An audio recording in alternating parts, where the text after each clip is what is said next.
எங்களை நேசிக்கிற நல்ல ஆண்டவரே, இந்த ஆசீர்வதிக்கப்பட்ட மாலை நேரத்தில் உம்முடைய ஆலயத்தில் வந்து உம்முடைய வார்த்தையை தியானிக்கும்படி நீர் எங்களை கூட்டி சேர்த்த தயவுக்காக உமக்கு நாங்கள் ஸ்தோத்திரம் செலுத்துகிறோம். உம்முடைய சகல பிரஸ்தாபத்தை பார்க்கலாம் உம்முடைய வார்த்தையை நீர் மகிமைப்படுத்தியிருக்கிறீர். உம்முடைய வார்த்தையில் ஆண்டவரே எல்லா வல்லமையும் இருக்கிறது, எல்லா ஆசீர்வாதமும் இருக்கிறது. உம்முடைய ஆலயத்துக்கு நாங்கள் வரும்பொழுது ஆண்டவரே நீர் எங்களுக்கு என்ன சொல்ல போகிறீர் என்று வாஞ்சையோடு நாங்கள் வரும்பொழுது உம்முடைய வார்த்தையில் எங்களுக்கு வேண்டிய பிளஸ்ஸிங்கை நீர் வைத்திருக்கிறீர். அது எப்பேற்பட்ட ஆசீர்வாதமாக இருந்தாலும் நீர் அதை உம்முடைய வேர்டை சொல்லும்பொழுது எங்களுக்கு அது கிடைக்கும் கர்த்தாவே. ஏனென்றால் நீர் ஆம்னிபொட்டன்ட் காடாக இருக்கிறீர். நாங்கள் அவ்விதமாக உம்மை விசுவாசிக்கும் பொழுது உம்முடைய ஜனமாய் உம்முடைய மனவாட்டியாக நீர் எங்களை தெரிந்து கொண்டிருக்கிறீர். எங்களை ஆண்டவரே இந்த கடைசி காலத்தில் தான் நீர் பிறக்கும்படி செய்திருக்கிறீர். நாங்கள் வந்து ஆண்டவரே பவுல் காலத்தில் அல்ல, அல்லது வெஸ்லி லூத்தர் காலத்தில் அல்ல ஆண்டவரே, இப்பொழுது ஆண்டவரே இந்த என் டைமில் நீர் எங்களை கொண்டு வந்து எங்களுக்கு மகத்தான ஒரு தீர்க்கதரிசியை கொடுத்து பரிபூர்ணமான வார்த்தையை தந்திருப்பதற்காக உமக்கு நன்றி. ஆதியா முதல் வெளிப்படுத்தல் வரைக்கும் ஆண்டவரே உம்முடைய மைண்டை நீர் எழுதி வைத்திருக்கிறீர். ஆனால் ஆண்டவரே ஒரு ப்ராஃபட் இல்லாமல் அதை நாங்கள் ஓப்பன் பண்ண முடியாது ஆண்டவரே. ஒரு ப்ராஃபட்டுக்கு நீர் சீக்ரெட் எல்லாத்தையும் ரிவீல் பண்ணி அவர் மூலமாக உம்முடைய மனவாட்டிக்கு எங்களுக்கு அதை வெளிப்படுத்தினதுக்காக உமக்கு நாங்கள் நன்றி செலுத்துகிறோம். அந்த ரகசியங்களை கர்த்தாவே நாங்கள் தியானிக்கும் பொழுது எங்களுடைய விசுவாசம் அது விருத்தியாகி ஆண்டவரே உம்மிடத்தில் எதிர்பார்க்கிற நன்மைகள் நாங்கள் பெற்றுக்கொள்ளத்தக்கதாக நீர் எங்கள் ஒவ்வொருவருக்கும் உதவி செய்யும். இந்த ஆராதனைக்கு வந்திருக்கிற நம்முடைய பிள்ளைகள் எல்லாருமே ஆசீர்வதியும், ஆன்லைனில் கேட்கிற எல்லாருமே ஆசீர்வதியும். எங்களை ஆவிக்குள்ளாக மாற்றும், அடியேனை ஆவிக்குள்ளாக மாற்றும் ஆண்டவரே. கர்த்தாவே எங்களுடைய தகுதி உம்மால் உண்டாயிருக்கிறது கர்த்தாவே. அடியேனை தகுதிப்படுத்தும், அடியேனை மறைத்து நீர் பேசுவீராக. பேசுகிற உதர்களையும் கேட்கிற செவிகளையும் இருதயங்களும் விருத்த சேதனம் பண்ணும். இந்த ஆராதனைக்கு விரோதமாக இருக்கிற சாத்தானின் சகல கிரியைகளையும் இயேசு கிறிஸ்து நாமத்திலே ஜெயம் எடுக்கிறோம். எங்களை நீர் பாதுகாத்து வழி நடத்தும். எல்லாவற்றையும் உம்முடைய கரத்தில் ஒப்புக் கொடுக்கிறோம். இயேசு கிறிஸ்து நாமத்தினாலே வேண்டிக் கொள்ளுகிறோம். ஆமென். கர்த்தராகிய இயேசு கிறிஸ்து நாமம் மகிமைப்படுவதாக. இந்த மாலை நேரத்தில் நாம் தியானிக்க போகிற செய்தியின் தலைப்பு moving to great faith. Moving to great faith, பெரிய விசுவாசத்தை நோக்கி செல்வது. லூக்கா 17ஆம் அதிகாரம் 5-6 வசனங்களை வாசிக்கலாம். Look chapter 17 words 5 and 6.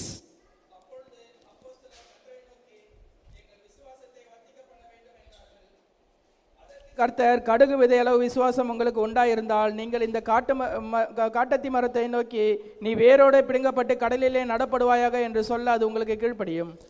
அப்போஸ்தலர் டிசைபிள்ஸ் இயேசு கிறிஸ்துவை பார்த்து என்ன சொல்கிறாங்க? இன்க்ரீஸ் அவர் ஃபெய்த், எங்கள் விசுவாசத்தை வர்த்திக்க பண்ண வேண்டும் அப்படின்னு சொல்கிறாங்க. அவங்க ரியலைஸ் பண்ணுறாங்க தங்களுடைய ஃபெய்த் வந்து லோவாக இருக்குது, அது வந்து லிட்டில் ஃபெய்த்தாக இருக்குது, ஃபெய்த்லெஸ்ஸாக கூட இருக்கலாம். ஆனால் ஜீசஸ் கிரைஸ்டோட ஃபெய்த்து பர்ஃபெக்ட் ஃபெய்த்தாக இருக்குன்னு அவங்க பார்க்குறாங்க. நீர் ஆப்ரேட் பண்ணுறதை நாங்கள் பார்க்குறோம். நீர் ஆப்ரேட் பண்ணுறது ரொம்ப டிஃப்ரெண்ட்டாக இருக்குது. நாங்கள் ஷூட் பண்ணால், நீர் ஷூட் பண்ணும்போது அது ரொம்ப ப்ரெசிஷனாக இருக்குது. உங்களுடைய கன் வந்து ரொம்ப சுப்பீரியராக இருக்குது, எங்களுது வந்து அந்த அளவுக்கு இல்லை. அல்லது நாங்கள் வந்து இன்டர்நெட்டை ப்ரௌஸ் பண்ணால் எங்களோடது அப்படியே அந்த ப்ரௌசர் பஃபர் ஆகிட்டே இருக்குது. உங்களுடைய ஸ்பீடு வந்து ரொம்ப குயிக்காக இருக்குது, அப்படி டக் டக்குன்னு போய் ஓப்பன் ஆகுது. அதனால் எங்களுடைய சாஃப்ட்வேரை வந்து அப்கிரேட் பண்ணணும், எங்களுடைய ஃபெய்த்தை அப்கிரேட் பண்ணணும் அப்படின்னு சொல்லிட்டு டிசைபிள்ஸ் வந்து இயேசு கிறிஸ்துவிட்ட கேட்குறாங்க. உடனே இயேசு கிறிஸ்து அப்படியா நீங்கள் ரொம்ப வாஞ்சியோடு கேட்டிருக்கீங்கன்னு சொல்லிட்டு, பேதுரு உன்னுடைய ஃபெய்த் இவ்வளோ இருக்கா, சரி உடனே உனக்கு நான் அதை இவ்வளோ இன்க்ரீஸ் பண்ணிடுறேன். தாமஸ் நீ வந்து ஃபெய்த்லெஸ்ஸாக இருக்கியா, உனக்கு நல்ல ஃபெய்த்தை நான் தந்துடுறேன், கிரேட் ஃபெய்த்தை உடனே உனக்கு நான் தந்துடுறேன், உனக்கு கிரேட் ஃபெய்த் உண்டாக கடவுது. அப்படிலாம் அவர் எதுவுமே சொல்லலை. அவர் என்ன சொல்கிறாருன்னா, கடுகு விதையால விசுவாசம் உங்களுக்கு உண்டாயிருந்தால் அப்படின்னு சொல்கிறார். என்ன சொல்கிறாரு? If you had a faith as a grain of mustard seed. Mustard சீட்னா சின்னது, லிட்டில் ரொம்ப சின்ன சீடு. அப்போது அப்படின்னும் போது நாங்கள் உம்மிடத்தில் வந்து எங்களுடைய ஃபெய்த்தை இன்க்ரீஸ் பண்ணணும்னு கேட்குறோம். ஆனால் நீர் வந்து எங்களுக்கு ஏற்கனவே இருக்கிற ஃபெய்த்தை வந்து சொல்கிறீரு. எங்களுக்கு தான் லிட்டில் ஃபெய்த் இருக்குன்னு தான் எங்களுக்கு தெரியுமே, எங்களுடைய ஃபெய்த்தை தானே நாங்கள் இன்க்ரீஸ் பண்ணணும்னு கேட்கும்போது ஜீசஸ் கிரைஸ்ட் வந்து லிட்டில் ஃபெய்த்தை பற்றி ஆக்சுவலாக பேசலை. ஜீசஸ் கிரைஸ்ட் பேசுகிறது வந்து கிரேட் ஃபெய்த்தை பற்றி தான் பேசுகிறாரு. ஆனால் அவங்க மஸ்டர்ட் சீடுன்னு சொன்னவொன்னே அதை வந்து அவங்க லிட்டில் ஃபெய்த் அப்படின்னு நினைக்கிறாங்க. மஸ்டர்ட் சீட்னா என்ன? அது வந்து நம்ம தொடர்ந்து நம்ம பார்ப்போம். கடுகு விதையால விசுவாசம் இருந்தா காட்டத்தி மரத்தை பார்த்து சொன்னா நடுக்கடல்ல போய் நடப்படுவாயாக என்று சொன்னாலும் நடக்கும் அப்படின்னு சொல்லும்போது இன்னொரு வசனமும் அதே மாதிரி சொல்றாரு. மத்தேயு 17ஆம் அதிகாரம் 20ஆம் வசனத்தை வாசிக்கலாம். மத்தேயு 17:20. அதற்கு இயேசு, உங்கள் அவிசுவாசத்தினாலே தான் கடுகு விதை அளவு விசுவாசம் உங்களுக்கு இருந்தால் நீங்கள் இந்த மலையை பார்த்து இவ்விடம் விட்டு அப்புறம் போ என்று சொல்ல அது அப்புறம் போகும். உங்களால் கூடாத காரியம் ஒன்றுமிராது என்று மெய்யாகவே உங்களுக்கு சொல்கிறேன். If you have a faith like mustard seed, உங்களுக்கு அந்த கடுகு விதையில விசுவாசம் இருந்தா நீங்க பேசலாம். You can speak. நீங்க பேசும்போது அது நடக்கும் அப்படின்றார். பேசும்போது நடக்குதுன்னா அது என்ன faith? ஆண்டவருடைய faith, God's own faith மாதிரி. அது great faith. அது அந்த ஸ்போக்கன் வேர்டுனா அது மேனிஃபெஸ்ட் ஆகும்போது ஆண்டவர் வார்த்தையை உரைக்கும் போது உலகங்கள் வந்து உண்டாச்சு. அப்போ நீங்க பேசினா அது நடக்கும் அப்படின்னா அவர் வந்து கிரேட் ஃபெய்த்தை வந்து சொல்றாரு. அது வந்து மஸ்டர்ட் சீட் ஃபெய்த் மாதிரி இருக்கு. அது வந்து நீங்க பேசினா நடக்கும். மரமும் போய் நடுக்கடல் நடப்படும், மவுண்டனும் நீங்க பேசினா போகும் அப்படின்னு சொல்லும்போது அப்போ you can speak the word, but if speaking the word we need great faith. அப்போ வார்த்தையை பேசணும்னா நமக்கு பெரிய விசுவாசம் தானே தேவை. இயேசு கிறிஸ்து ஏன் மஸ்டர்ட் சீட் அப்படின்னு சொல்றாரு? Nothing shall be impossible and you. என்ன? உங்களால் கூடாத காரியம் ஒன்றும் இல்லை. மனுஷனால் இது கூடாதுதான், ஆனால் தேவனால் எல்லாம் கூடும் அப்படின்னு வசனம் போட்டிருக்கு. அப்ப nothing shall be impossible unto யூனா நீங்களும் ஒரு காட் மாதிரி ஆயிடுவீங்க. நீங்க வந்து உங்களுக்கு அந்த மஸ்டர்ட் சீட் ஃபெய்த் இருந்ததுன்னா நீங்க சொல்றது அப்படி நான் சொன்னா எப்படி நடக்குமோ, நான் ஷூட் பண்ணா எப்படி ப்ரெசிஷனா அந்த பெர்ஃபெக்டா போதோ, அல்லது என்னுடைய ஸ்பீட் எப்படி குயிக்கா இருக்கோ உங்களாலையும் அதை பண்ண முடியும் அப்படின்னு ஜீசஸ் கிரைஸ்ட் சொல்றார். அது மாத்திரமல்ல, அவர் என்ன சொல்றாருன்னா மத்தேயு 13ஆம் அதிகாரம் 31, 32 வாசிப்போம். மேத்யூ 13, 31, 32. வேறொரு உமை அவர்களுக்கு சொன்னார், பரலோராஜ்யம் கடுகு விதைக்கு ஒப்பாய் இருக்கிறது. அதை ஒரு மனுஷன் எடுத்து தன் நிலத்தில் விதைத்தான். அது சகல விதைகளிலும் சிறியதாய் இருந்தும் வளரும் போது சகல பூண்டுகளிலும் பெரிதாகி ஆகாயத்து பறவைகள் அதன் கிளைகளில் வந்து அடையத்தக்க மரமாகும் என்றார். முதல்ல வந்து மஸ்டர்ட் சீட் வந்து ஸ்மால் சீட் தான், which indeed is the least of all seeds. சகல விதைகளிலும் சின்னதுன்னு தான் சொல்றார் Jesus Christ, least of all seeds. ஆனா அவர் வந்து அதோட நிறுத்தல. but when it is grown, அது வளரும் போது அப்படின்னு சொல்றாரு. அது வளரும் போது அது எப்படி ஆகுது? சகல பூண்டுகளிலும் பெரிதாகி. it is the greatest among herbs. so mustard seed is the smallest of all seeds. ஆனா அது வளர்ந்தா ஜேசு கிறிஸ்து கிட்ட அவங்க வந்து விசுவாசத்தை இன்க்ரீஸ் பண்ணணும்னு கேஜி லெவலுக்கு அவங்க வந்து சின்ன சீடு அதுலேருந்து நீங்க வந்து க்ரோ ஆகணும். அது வளர வளர வளர உங்க ஃபெய்த் வந்து பெருசாகும் அப்படின்னு சொல்லும்போது mustard seed doesn't remain the same. அப்போ அது வளரும். அது வளரும்னா எப்படி வளரும்? தண்ணி ஊற்றணும். ஒரு சீடை நம்ம போட்டால் அது எப்படி வளரும்? we need to water it. அப்போ தண்ணி ஊற்றும் போது அது வளரும். அப்போ நம்முடைய ஃபெய்த் வந்து மஸ்டர்ட் சீட் ஃபெய்த், லீஸ்ட் ஃபெய்த்தாக இருந்தால் அது எப்படி வளரும்? தேவனுடைய வார்த்தை வந்து அந்த வாட்டராக இருக்குது. நமக்கு அந்த வாட்டரை போட போட இங்கே வந்து பாஸ்டர் வந்து read the Bible and pray அப்படின்னு சொல்லும்போது எப்போவுமே நல்லா பைபிள் படிங்க, நல்லா ஜெபம் பண்ணுங்க, நல்லா மெசேஜை கேளுங்க, ப்ராஃபட் மெசேஜை பாருங்க, இதெல்லாம் எதுக்கு சொல்லிக்கிட்டே இருக்கிறாரு? ஏன்னா அதுதான் நம்மளுக்கு வந்து அந்த வாட்டரை ஊத்துற மாதிரி. அப்போதான் நம்மளுடைய ஃபெய்த் வந்து நம்ம எல்லாருக்கும் ஆண்டவர் ஃபெய்த் கொடுத்துருக்கிறாரு, அந்த மெஷர் ஆஃப் ஃபெய்த் இருக்குது. ஆனால் அது க்ரோ ஆகும்னு சொல்றாரு. இன்க்ரீஸ் அவர் ஃபெய்த் அப்படின்னு அவங்க கேட்குறாங்க. அப்போ ஃபெய்த் இன்க்ரீஸ் ஆகுமா? ஷுவராக ஆகும். அப்போ நீங்கள் வந்து அதுக்கு தண்ணி ஊற்றிக்கிட்டே இருந்தால் அது வந்து வளரும் அப்படின்னு சொல்லும்போது, ஆனால் ஸ்டார்ட் பண்ணும்போது ஸ்மாலஸ்டாக தான் இருக்கும். ஆனால் நீங்கள் அது வளர்ந்துச்சுன்னா எல்லாத்த விட பெருசாகிடும். கிரேட்டஸ்ட், ஸ்மாலஸ்ட், கிரேட்டஸ்ட், சூப்பர்லேட்டிவ் டிகிரியில் ஜீசஸ் கிரைஸ்ட் பேசுகிறாரு. எபிரேயர் 11ஆம் அதிகாரத்தில் இயேசு கிறிஸ்து நம்முடைய விசுவாசத்தை துவக்கிறவரும் முடிக்கிறவரும் போட்டிருக்கு. அப்போ நமக்கு ஃபெய்த் ஆண்டவர் துவக்கினார்னா அது அவர் கொடுத்தது தான். ஆனால் எடுத்ததுமே நமக்கு கிரேட் ஃபெய்த் இருக்குமா? நமக்கு நம்முடைய ஃபெய்த்துக்கு வந்து சின்னதாக தான் இருக்கும். இங்கே வந்து ஃபெய்த்து கீழே இருக்கும்போது அது க்ரோ ஆகி தான் நம்ம stature of the perfect man வரும். மேலே தான் லவ் இருக்கு, அது காட்ஸ் ஃபெய்த். அவ்விதமாக இருக்கும்போது ஃபெய்த் வந்து ஒரு கிஃப்ட் ஆஃப் காட் தான். அது ஆண்டவர் நமக்கு கொடுக்குற ஈவு. எபேசியர் 2:8 போட்டிருக்கு. அது மாத்திரமல்ல, விசுவாசம் கேள்வினால வரும், கேள்வி தேவனுடைய வசனத்தினால வரும் போட்டிருக்கும் போது எல்லாமே ஆண்டவர் கொடுக்கறது தான் ஃபெய்த். ஆனால் அது க்ரோ ஆகணும் அப்படின்னு ஆண்டவர் நம்ம கிட்ட வந்து எதிர்பார்க்கிறார். அவர் தான் நம்ம விசுவாசத்தை துவக்கி இருக்கிறார். Author and finisher. துவக்கும் போது அது லிட்டிலாக இருந்தாலும் முடியும் போது மணவாட்டிக்கு ஆண்டவர் என்ன தராரு? கிரேட் ஃபெய்த் தர போறார். Hallelujah. Brother Branham the second miracle என்ற செய்தியில சொல்றாரு 51:07-29e. Some has faith like a mustard seed. சில பேருக்கு வந்து கடுகு விதையில விசுவாசம் இருக்கிறது. But if it's mustard seed faith genuine faith hold on to it. அப்போ மஸ்டர்ட் சீட் ஃபெய்த்னா என்னது? ஜென்யூன் ஃபெய்த், கலப்படம் இல்லாம பியூர் ஃபெய்த், அதில் வேற எதுவுமே மிக்சிங் கிடையாது. அப்போ நீங்க அப்படியாப்பட்ட ஃபெய்த்தை உடையவங்களா இருந்தா அதை விடாம பிடிச்சுக்கோங்க அப்படின்னு சொல்றாரு. Hold on to it. Just keep believing it, அதை விசுவாசிட்டே இருங்க. It will become marble faith. அது மார்பிள்னா அந்த ஸ்டோன்ஸ்லாம் எப்படி இருக்கும், நல்ல ஷைனிங்காக ஸ்மூத் ஸ்டோன்ஸ்லாம் சின்ன சின்னதாக மார்பிள் ஃபெய்த்தாக மாறும். Then it will become grapefruit faith. அது வந்து ஒரு திராட்சை பழம் எப்படி இருக்கு அது மாதிரி உங்களது வந்து அந்த ஃபெய்த் மாறும். அப்படியே மாறி மாறி then it will become mountain faith. மலை மாதிரி அது வந்து வளர்ந்துரும். It will bring you right out if you just stay with it. உங்களுடைய சுச்சுவேஷன்லேருந்து ஒரு விடுதலையை நீங்கள் எதிர்பார்த்தீங்கன்னா ஷுவராக அது உங்களை வெளியே கொண்டு வரும். எப்போ? ஸ்டே வித் இட், அதில் நீங்கள் நிலைத்திருந்தால் அப்படின்னு சொல்றார். Hold on to it but don't be discouraged and do not believe symptoms. அதைரியப்படாதீங்க, சிம்டம்ஸை நம்பாதீங்க அப்படின்னு பிரதர் பெனாம் சொல்றாரு. அடுத்த வேர்டு ரொம்ப அழகா சொல்றாரு. சிம்டம்ஸ் தட்ஸ் த டெவில்ஸ் லை அப்படின்னு சொல்றாரு. சிம்டம்ஸ் நம்ம சரீரத்தில் எப்பவுமே சிம்டம்ஸை நம்மளுக்கு சொல்லிட்டே இருப்பான், சத்ரு காமிச்சிக்கிட்டே இருப்பான். அந்த சிம்டம்ஸ் வந்து டெவில்ஸ் லை அப்படின்னு பிரதர் பெனாம் சொல்றாரு. அது சாத்தானுடைய பொய். நம்மளுக்கு சிம்டம்ஸ் வரும்போதெல்லாம், நம்ம பாடியில் அந்த ஃபீலிங் வரும்போதெல்லாம் பிசாசே சிம்டம்ஸ் டெவில்ஸ் லை, நீ வந்து பொய் சொல்ற அப்படின்னு நம்ம அதை ரிஜெக்ட் பண்ணணும் அப்படின்னு சொல்றாரு. ஆண்டவருடைய வார்த்தை என்ன சொல்லுது? யோனா என்ன சொல்றான்? பொய்யான மாயைன்னு சொல்றான். Symptoms lying vanity. பிரதர் பெனாம் என்ன சொல்றாரு? அதனால தான் அது டெவில்ஸ் லை அப்படின்னு சொல்றாரு. So keep believing. நம்ம விசுவாசிட்டே இருந்தோம்னா ஷுவரா நமக்கு அந்த ரிசல்ட் கிடைக்கும். அப்போ அது மலையே கூட அதை நம்ம மூவ் பண்ணிடலாம். பெரிய ப்ராப்ளம்லேருந்து கூட நம்ம விடுதலை ஆயிடலான்னு கர்த்தருடைய வார்த்தை சொல்லும்போது அதுதான் பிரதர் பெனாம் நமக்கு சொல்றாரு.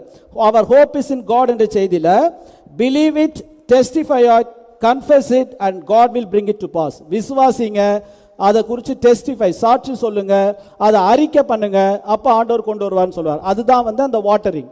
நம்ம அப்படியே சைலண்டாக இருந்தால் அது வாட்டரிங் கிடையாது. வித்தை போட்டுட்டு ஒன்றுமே நம்ம பண்ணலன்னா அது வளராது. நம்ம அதை வந்து தண்ணி ஊற்றும் போது வளரும். So when you are confessing, testifying, அப்போ நம்ம அதுக்கு தண்ணி ஊற்றுறோம். ஒரு குழந்தைக்கு பால் கொடுத்துட்டே இருப்பாங்க, அது பாட்டுட்டு யூரின் போகும், டயப்பர் மாற்றுவாங்க, இதே சைக்கிள் நடந்துக்கிட்டே இருக்கும். திடீர்னு பார்த்தா குழந்தை வந்து திரும்பிடுச்சு, அப்படி திரும்பி தலையை இப்படி தூக்கி பார்த்துச்சு அப்படின்னு சொன்னால் அது ரொம்ப பேரண்ட்ஸ்க்கு ரொம்ப சந்தோஷம். அது எப்படி திடீர்னு அப்படி பார்க்கும்? அது பாலை குடிக்க குடிக்க அது உள்ள டெவலப்மெண்ட் நடந்துக்கிட்டே இருக்கு. ஆனால் அது பேரண்ட்ஸுக்கு பார்க்கும்போது தெரியாது. அந்த ஸ்ட்ரென்த் வந்து அதுக்கு வந்து உள்ள அது வந்து அந்த ஸ்ட்ரென்த் அது பெற்றுக்கிட்டே இருக்கு. ஒரு நாள் அது அப்படி திரும்பும், அதுக்கப்புறம் அது நல்லா வளரும், எழுந்து நடக்கும், ஓடும், எல்லாமே பண்ணும். அதான் வந்து அந்த க்ரோ ஆகுறது. You don't know when changes happen. அதே மாதிரி தான் நம்ம விசுவாசத்தில் விடாமல் நம்ம ஆண்டவருடைய வார்த்தையை கன்ஃபஸ் பண்ணிட்டே இருந்தோம்னா சடனாக நமக்கு அற்புதம் நடந்துடும். அந்த சேஞ்ச் எப்போ நடக்கும் நமக்கு தெரியாது. அல்லேலூயா. அதுதான் ஆண்டவர் நம்ம கிட்ட எதிர்பார்க்கிறது. You may not be where you should be. எங்கே நம்ம ஆண்டவர் நம்மளை கிரேட் ஃபெய்த்துக்கு கொண்டு போறாரு, அங்கே இப்போ நம்ம இல்லாமல் இருக்கலாம் ஒருவேளை, ஆனால் ஷுவராக ஆண்டவர் நம்ம அங்கே கொண்டு போவார். அல்லேலூயா. அதனால keep drinking, keep reading the word. வார்த்தையை படிக்கணும், ஜபத்தில் இருக்கணும். நாம் வந்து வார்த்தையை கன்ஃபஸ் பண்ணிக்கிட்டோ இருந்தோம்னா அவிசுவாசத்தை நம்ம மனசில் நல்லா வந்துக்கிட்டே இருக்கும். அதை நிறுத்திட்டு வேர்டை நம்ம கன்ஃபஸ் பண்ணோம்னா ஆண்டவர் வந்து நம்மளுடைய ஃபெய்த்தை வந்து நிச்சயமாக உறுதிப்படுத்துவார். ஹல்லேலூயா. அது மாத்திரமல்ல, மஸ்டர்ட் சீட் ஃபெய்த்தை பற்றி பிரதர் பெனாம் என்ன சொல்றாருன்னா, don't mix with other seed. வேற எந்த சீடோடய அதை மிக்ஸ் பண்ண முடியாது. அதாவது அதை வந்து ஹைபிரிடே பண்ண முடியாது, கலப்படமே பண்ண முடியாது. அது காட்ஸ் ஓன் ஃபெய்த்னா அது ஜென்யூன் பியூர் ஃபெய்த். யாருமே அதை வந்து மாற்ற முடியாது. But being a rancher myself, I have faith in God என்ற செய்தி 580510 and studying agriculture, mustard seed is one seed that won't mix with no other seed. கடுகு விதை வந்து எந்த சீடோடய மிக்ஸ் ஆகாது. It's all mustard and it's going to remain mustard. அது mustard தான், எப்பவுமே மஸ்டர்டாக தான் அது இருக்க போகுது. And it won't mix with nothing else. No matter what any one says. யார் என்ன சொன்னாலும் அது அதை பற்றி கவலைப்படாது. You still believe it. No matter what your symptoms say. உங்களுடைய சிம்டம்ஸ் என்ன சொன்னாலும் அதை பற்றி அது கவலைப்படாது, அது வந்து பிலீவ் பண்ணும். அப்போ லிட்டில் ஃபெய்த்தை பற்றி நம்ம என்ன பார்த்தோம்? லிட்டில் ஃபெய்த், கிரேட் ஃபெய்த், ஃபெய்த்லெஸ்ன்னு பார்த்தோம் லாஸ்ட் டைம். லிட்டில் ஃபெய்த் வந்து பயப்படும்னு பார்த்தோம். ஃபியர், ஒரி அல்லது ரீசனிங், இதெல்லாம் லிட்டில் ஃபெய்த்தில் இருக்கு. இப்போ மஸ்டர்ட் சீடை வந்து பிரதர் பெனாம் என்ன சொல்றாரு? No matter what any one says. யார் என்ன சொன்னாலும் அதை பற்றி அது கவலைப்படாது.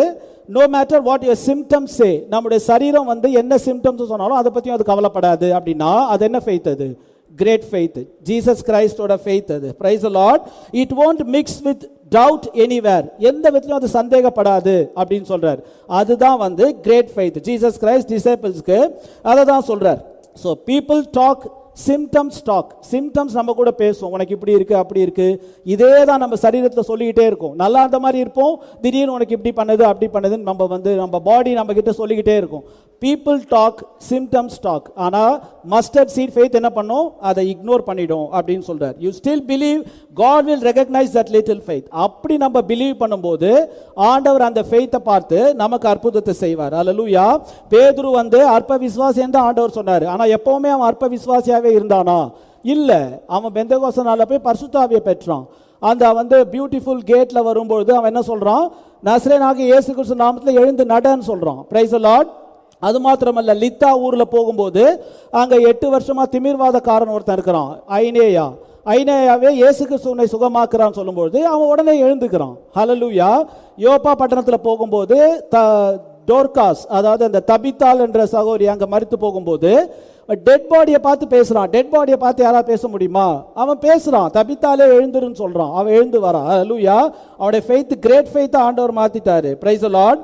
அது மாத்திரமல்ல, ஆபிரகாமுடைய ஃபெய்த் எப்படி கிரேட் ஃபெய்த்துக்கு மூவ் ஆச்சு நம்ம பார்ப்போம். ஆதியாகமம் 21 அதிகாரம் 12 வசனத்தை வாசிக்கலாம். ஆதியாகமம் 21:12. அப்பொழுது தேவன் ஆபிரகாமை நோக்கி, அந்த பிள்ளையையும் உன் அடிமை பெண்ணையும் குறித்து சொல்லப்பட்டது உனக்கு துக்கமாய் இருக்க வேண்டாம், ஈசாக்கினிடத்தில் உன் சந்ததி விளங்கும், ஆதலால் சாரால் உனக்கு சொல்வதெல்லாவற்றையும் கேள். ஆண்டவர் வந்து இந்த இஸ்மவேல் இவனை பரியாசம் பண்றான், ரொம்ப தொல்லை கொடுக்குறான், அதனால அடிமை பெண்ணையும் அவருடைய மகனையும் புறம்பே தள்ளுன்னு சொல்லும்போது கொஞ்சம் ஆபிரகாமுக்கு கஷ்டமா இருக்கும். ஏன்னா அவனுடைய ஓன் சன் தான் அவன். அடிமை பெண்ணுக்கு பிறந்தாலும் அவனுடைய சன். ஆனா ஆண்டவர் அப்பா அவனுக்கு ஒரு ப்ராமிஸை கொடுக்கிறார். ஈசாக்கினிடத்தில் உன் சந்ததி விளங்கும், in Isaac shall thy seed be called. அப்படி ஒரு ப்ராமிஸை கொடுக்கும்போது ஆண்டவர் என்ன பண்றாருன்னா, he lock himself up. அவரே வந்து அந்த வார்த்தையை சொன்னதுனால ஆபிரகாம் கிட்ட மாட்டிக்கிட்ட மாதிரி. அதாவது நம்ம பேரண்ட்ஸ் பசங்க கிட்ட, நீ ஒழுங்கா இதை பண்ணினா இதை வாங்கி தருவோம், அதை வாங்கி தருவோம், அல்லது இதை மாதிரி உனக்கு வந்து இதை கொடுக்குறேன் அப்படின்னு ஏதாவது நம்ம சொன்னோம்னா, இல்லை அது இங்கே கூட்டிகிட்டு போவோம் அங்கே கூட்டிகிட்டு போவோம்னு நீங்கள் சொன்னீங்கன்னா, நீங்கள் அப்படி சொன்னீங்கன்னா நீங்கள் சொன்ன அந்த வார்த்தையினால நீங்கள் பசங்க கிட்ட மாட்டிக்கிட்டீங்கன்னு அர்த்தம். அதே மாதிரி தான் ஆண்டவர் வந்து ஈசாக்கிடத்தில் உன் சந்ததி விளங்கும்னு சொல்லும்போது God lock himself up. அவர் அதை மாற்ற முடியாது. அது அவருக்கும் தெரியும், ஆபிரகாமுக்கும் தெரியும். ஏன்னா அவன் ஆண்டவர் கிட்ட அதையே யூஸ் பண்ண போறான். ஆண்டவர் அவனுக்கு வந்து ஒரு சிச்சுவேஷனை கொண்டு வரும்போது அவர் அப்படி சொன்னதை அவன் வந்து யூஸ் பண்ண போறான். Through him comes the seed. ஈசாக்கிடத்தில் ஒரு சந்ததி விளங்கும்னா ஈசாக்கு குழந்தை பிறப்பு, அவன் வந்து பெரியவனாவான், மேரேஜ் நடக்கும், அவனுக்கு குழந்தை பிறக்கும், அதில் வந்து நிறைய சில்ட்ரன் வருவாங்க, முடிவில் ஜீசஸ் கிரைஸ்ட் வருவார். அந்த ஈசாக்கு சந்ததி விளங்கும்னா தட் சீட் இஸ் கிரைஸ்ட். அல்லேலூயா. அப்போ ஜீசஸ் கிரைஸ்ட் வரணும் அப்படின்னும் போது அதுதான் வந்து ஆபிரகாமுக்கு ஆண்டவர் கொடுக்கிற ப்ராமிஸ். 2 things happened. 2 காரியம் நடந்தது. இஸ்மவேலை புறம்பே தள்ள சொல்றாரு, செப்பரேஷன் வருது. ஏன்னா அவனுடைய ஃபெய்த் வந்து இவங்க ஃபெய்த்துக்கு ஈக்குவலாக இருக்காது. அதனால அவன் வந்து கிரேட் ஃபெய்த்துக்கு தடையா இருப்பான். ரெண்டாவது வந்து ஒரு ப்ராமிஸ் ஆண்டவர் ஒன்று கொடுக்குறாரு. அப்படி கொடுத்துட்டு ஆண்டவர் என்ன சொல்றாரு? ஆதியாகமம் 22 அதிகாரத்தில் வாசிக்கலாம் 1ஆம் வசனம். இந்த காரியங்கள் நடந்த பின்பு தேவன் ஆபிரகாமை சோதித்தார். எப்படி எனில் அவர் அவனை நோக்கி, ஆபிரகாமே என்றார். அவன் இதோ அடியேன் என்றான். God did tempt Abraham அப்படின்னு போட்டிருக்கு. ஆண்டவர் வந்து ஆபிரகாமை சோதித்தார்னு போட்டிருக்கு. டெம்ப்ட்னு சொல்லி ஆங்கில பைபிளில் போட்டிருக்கும் போது ஆண்டவர் யாரையும் சோதிக்கிறவர் அல்லன்னு யாக்கோபு 1ஆம் அதிகாரத்தில் வாசிக்கிறோம். யாக்கோபு 1ஆம் அதிகாரம் 13ஆம் வசனத்தில் வாசிக்கிறோம். ஆனால் அங்கே யாக்கோபு சொல்ற டெம்டேஷன் வந்து ஒருத்தனை பாவம் செய்ய தூண்டுறது, பாவம் செய்ய தள்ளுறது, ஒரு லஸ்ட்லையோ அல்லது ஒரு ராங் திங்கையோ செய்யறதுக்காக டெம்ப்ட் பண்றது, அந்த டெம்டேஷனை யாக்கோபு சொல்றாரு. ஆனா இங்க ஆண்டவர் அந்த டெம்ப்ட்னு சொல்லும்போது ஆண்டவர் ஆபிரகாமை ஒரு பாவம் செய்யறதுக்கோ அல்லது ஏதோ ஒரு தவறு செய்யறதுக்கோ அவனை டெம்ப்ட் பண்ணல, அவனுடைய ஃபெய்த்தை இன்க்ரீஸ் பண்றதுக்கு ஒரு ட்ரையல் கொடுக்கிறார். அல்லேலூயா. அதனால அது ரெண்டுத்துக்குமே டிஃபரன்ஸ் இருக்கு. பைபிள் எல்லாமே ரொம்ப கரெக்ட் தான். அது இங்க இப்படி போட்டிருக்கு, ஆண்டவர் வந்து யாரையுமே சோதிக்க மாட்டார்னு யாக்கோபுல போட்டிருக்கு. இங்க ஆபிரகாமை சோதிச்சா போட்டிருக்கு. நீதிமொழிகள்ல இருதயங்களை சோதிக்கிறவர் கர்த்தர்னு போட்டிருக்கு. இது என்ன டெம்டேஷன்? எதுக்காக ஆண்டவர் அதை அலோவ் பண்றாரு? பேதுரு என்ன சொல்றாரு? நம்முடைய விசுவாசம் வந்து சோதிக்கப்படும் போது நம்ம பொன்னாக விளங்குவோம்னு சொன்னா, அதெல்லாம் நம்மள பாவம் செய்யறதுக்கோ ஏதோ தப்பு செய்யறதுக்கோ இல்ல, நம்முடைய ஃபெய்த்தை இன்க்ரீஸ் பண்றதுக்கு ஆண்டவர் செய்யறது. அல்லேலூயா. இப்போ ஆபிரகாமுக்கு வந்து இஸ்மவேல் வந்து ஏற்கனவே ஆண்டவர் பிரிச்சுட்டாரு, புறம்பே தள்ளுன்னு சொல்லிட்டாரு.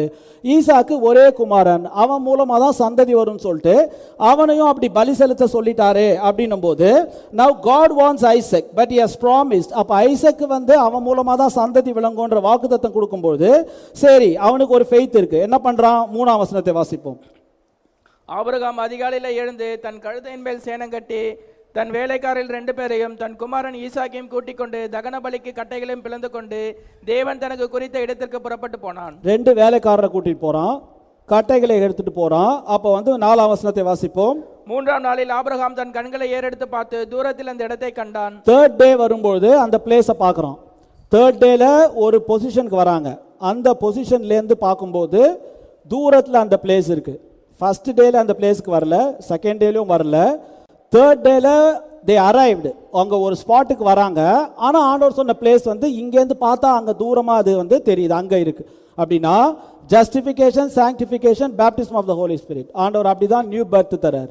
அது மாத்திரமல்ல, நம்ம வந்து லுத்தரில் இல்லை, வெஸ்லியில் இல்லை, பிரதர் பெனாம் டைமில் வந்திருக்கும். அதான் தேர்ட் டே. ஆனால் தேர்ட் டேல இவங்க ஒரு ஸ்பாட்டில் நிற்கிறாங்க. இந்த ஸ்பாட் வந்து ஆண்டவர் சொன்ன பிளேஸ் கிடையாது. ஆண்டவர் சொன்ன ஸ்பாட் இன்னும் கொஞ்சம் தூரத்தில் இருக்கு. அப்போ தேர்ட் டேனா ப்ராஃபட் மெசேஜ் நம்ம வந்தாலும் பார்ட் வேர்டு இருக்கு, ஃபுல் வேர்டு இருக்கு. ஹல்லேலூயா. ஆண்டவர் நம்மளை எதிர்பார்க்கறது வந்து ஃபுல் வேர்டுக்கு வரணும். அவர் நம்மளை எப்படி வரணும்னு நினைக்கிறாரோ அப்படி வரணும். அப்படி வரும்போது அவங்க வந்து இந்த வேலைக்காரங்களை கேட்டிங்கன்னா முதல் நாள் என்ன நடந்ததுன்னா அவங்க சொல்லுவாங்க, ரெண்டாவது நாள் என்ன நடந்ததுன்னா அவங்க சொல்லுவாங்க.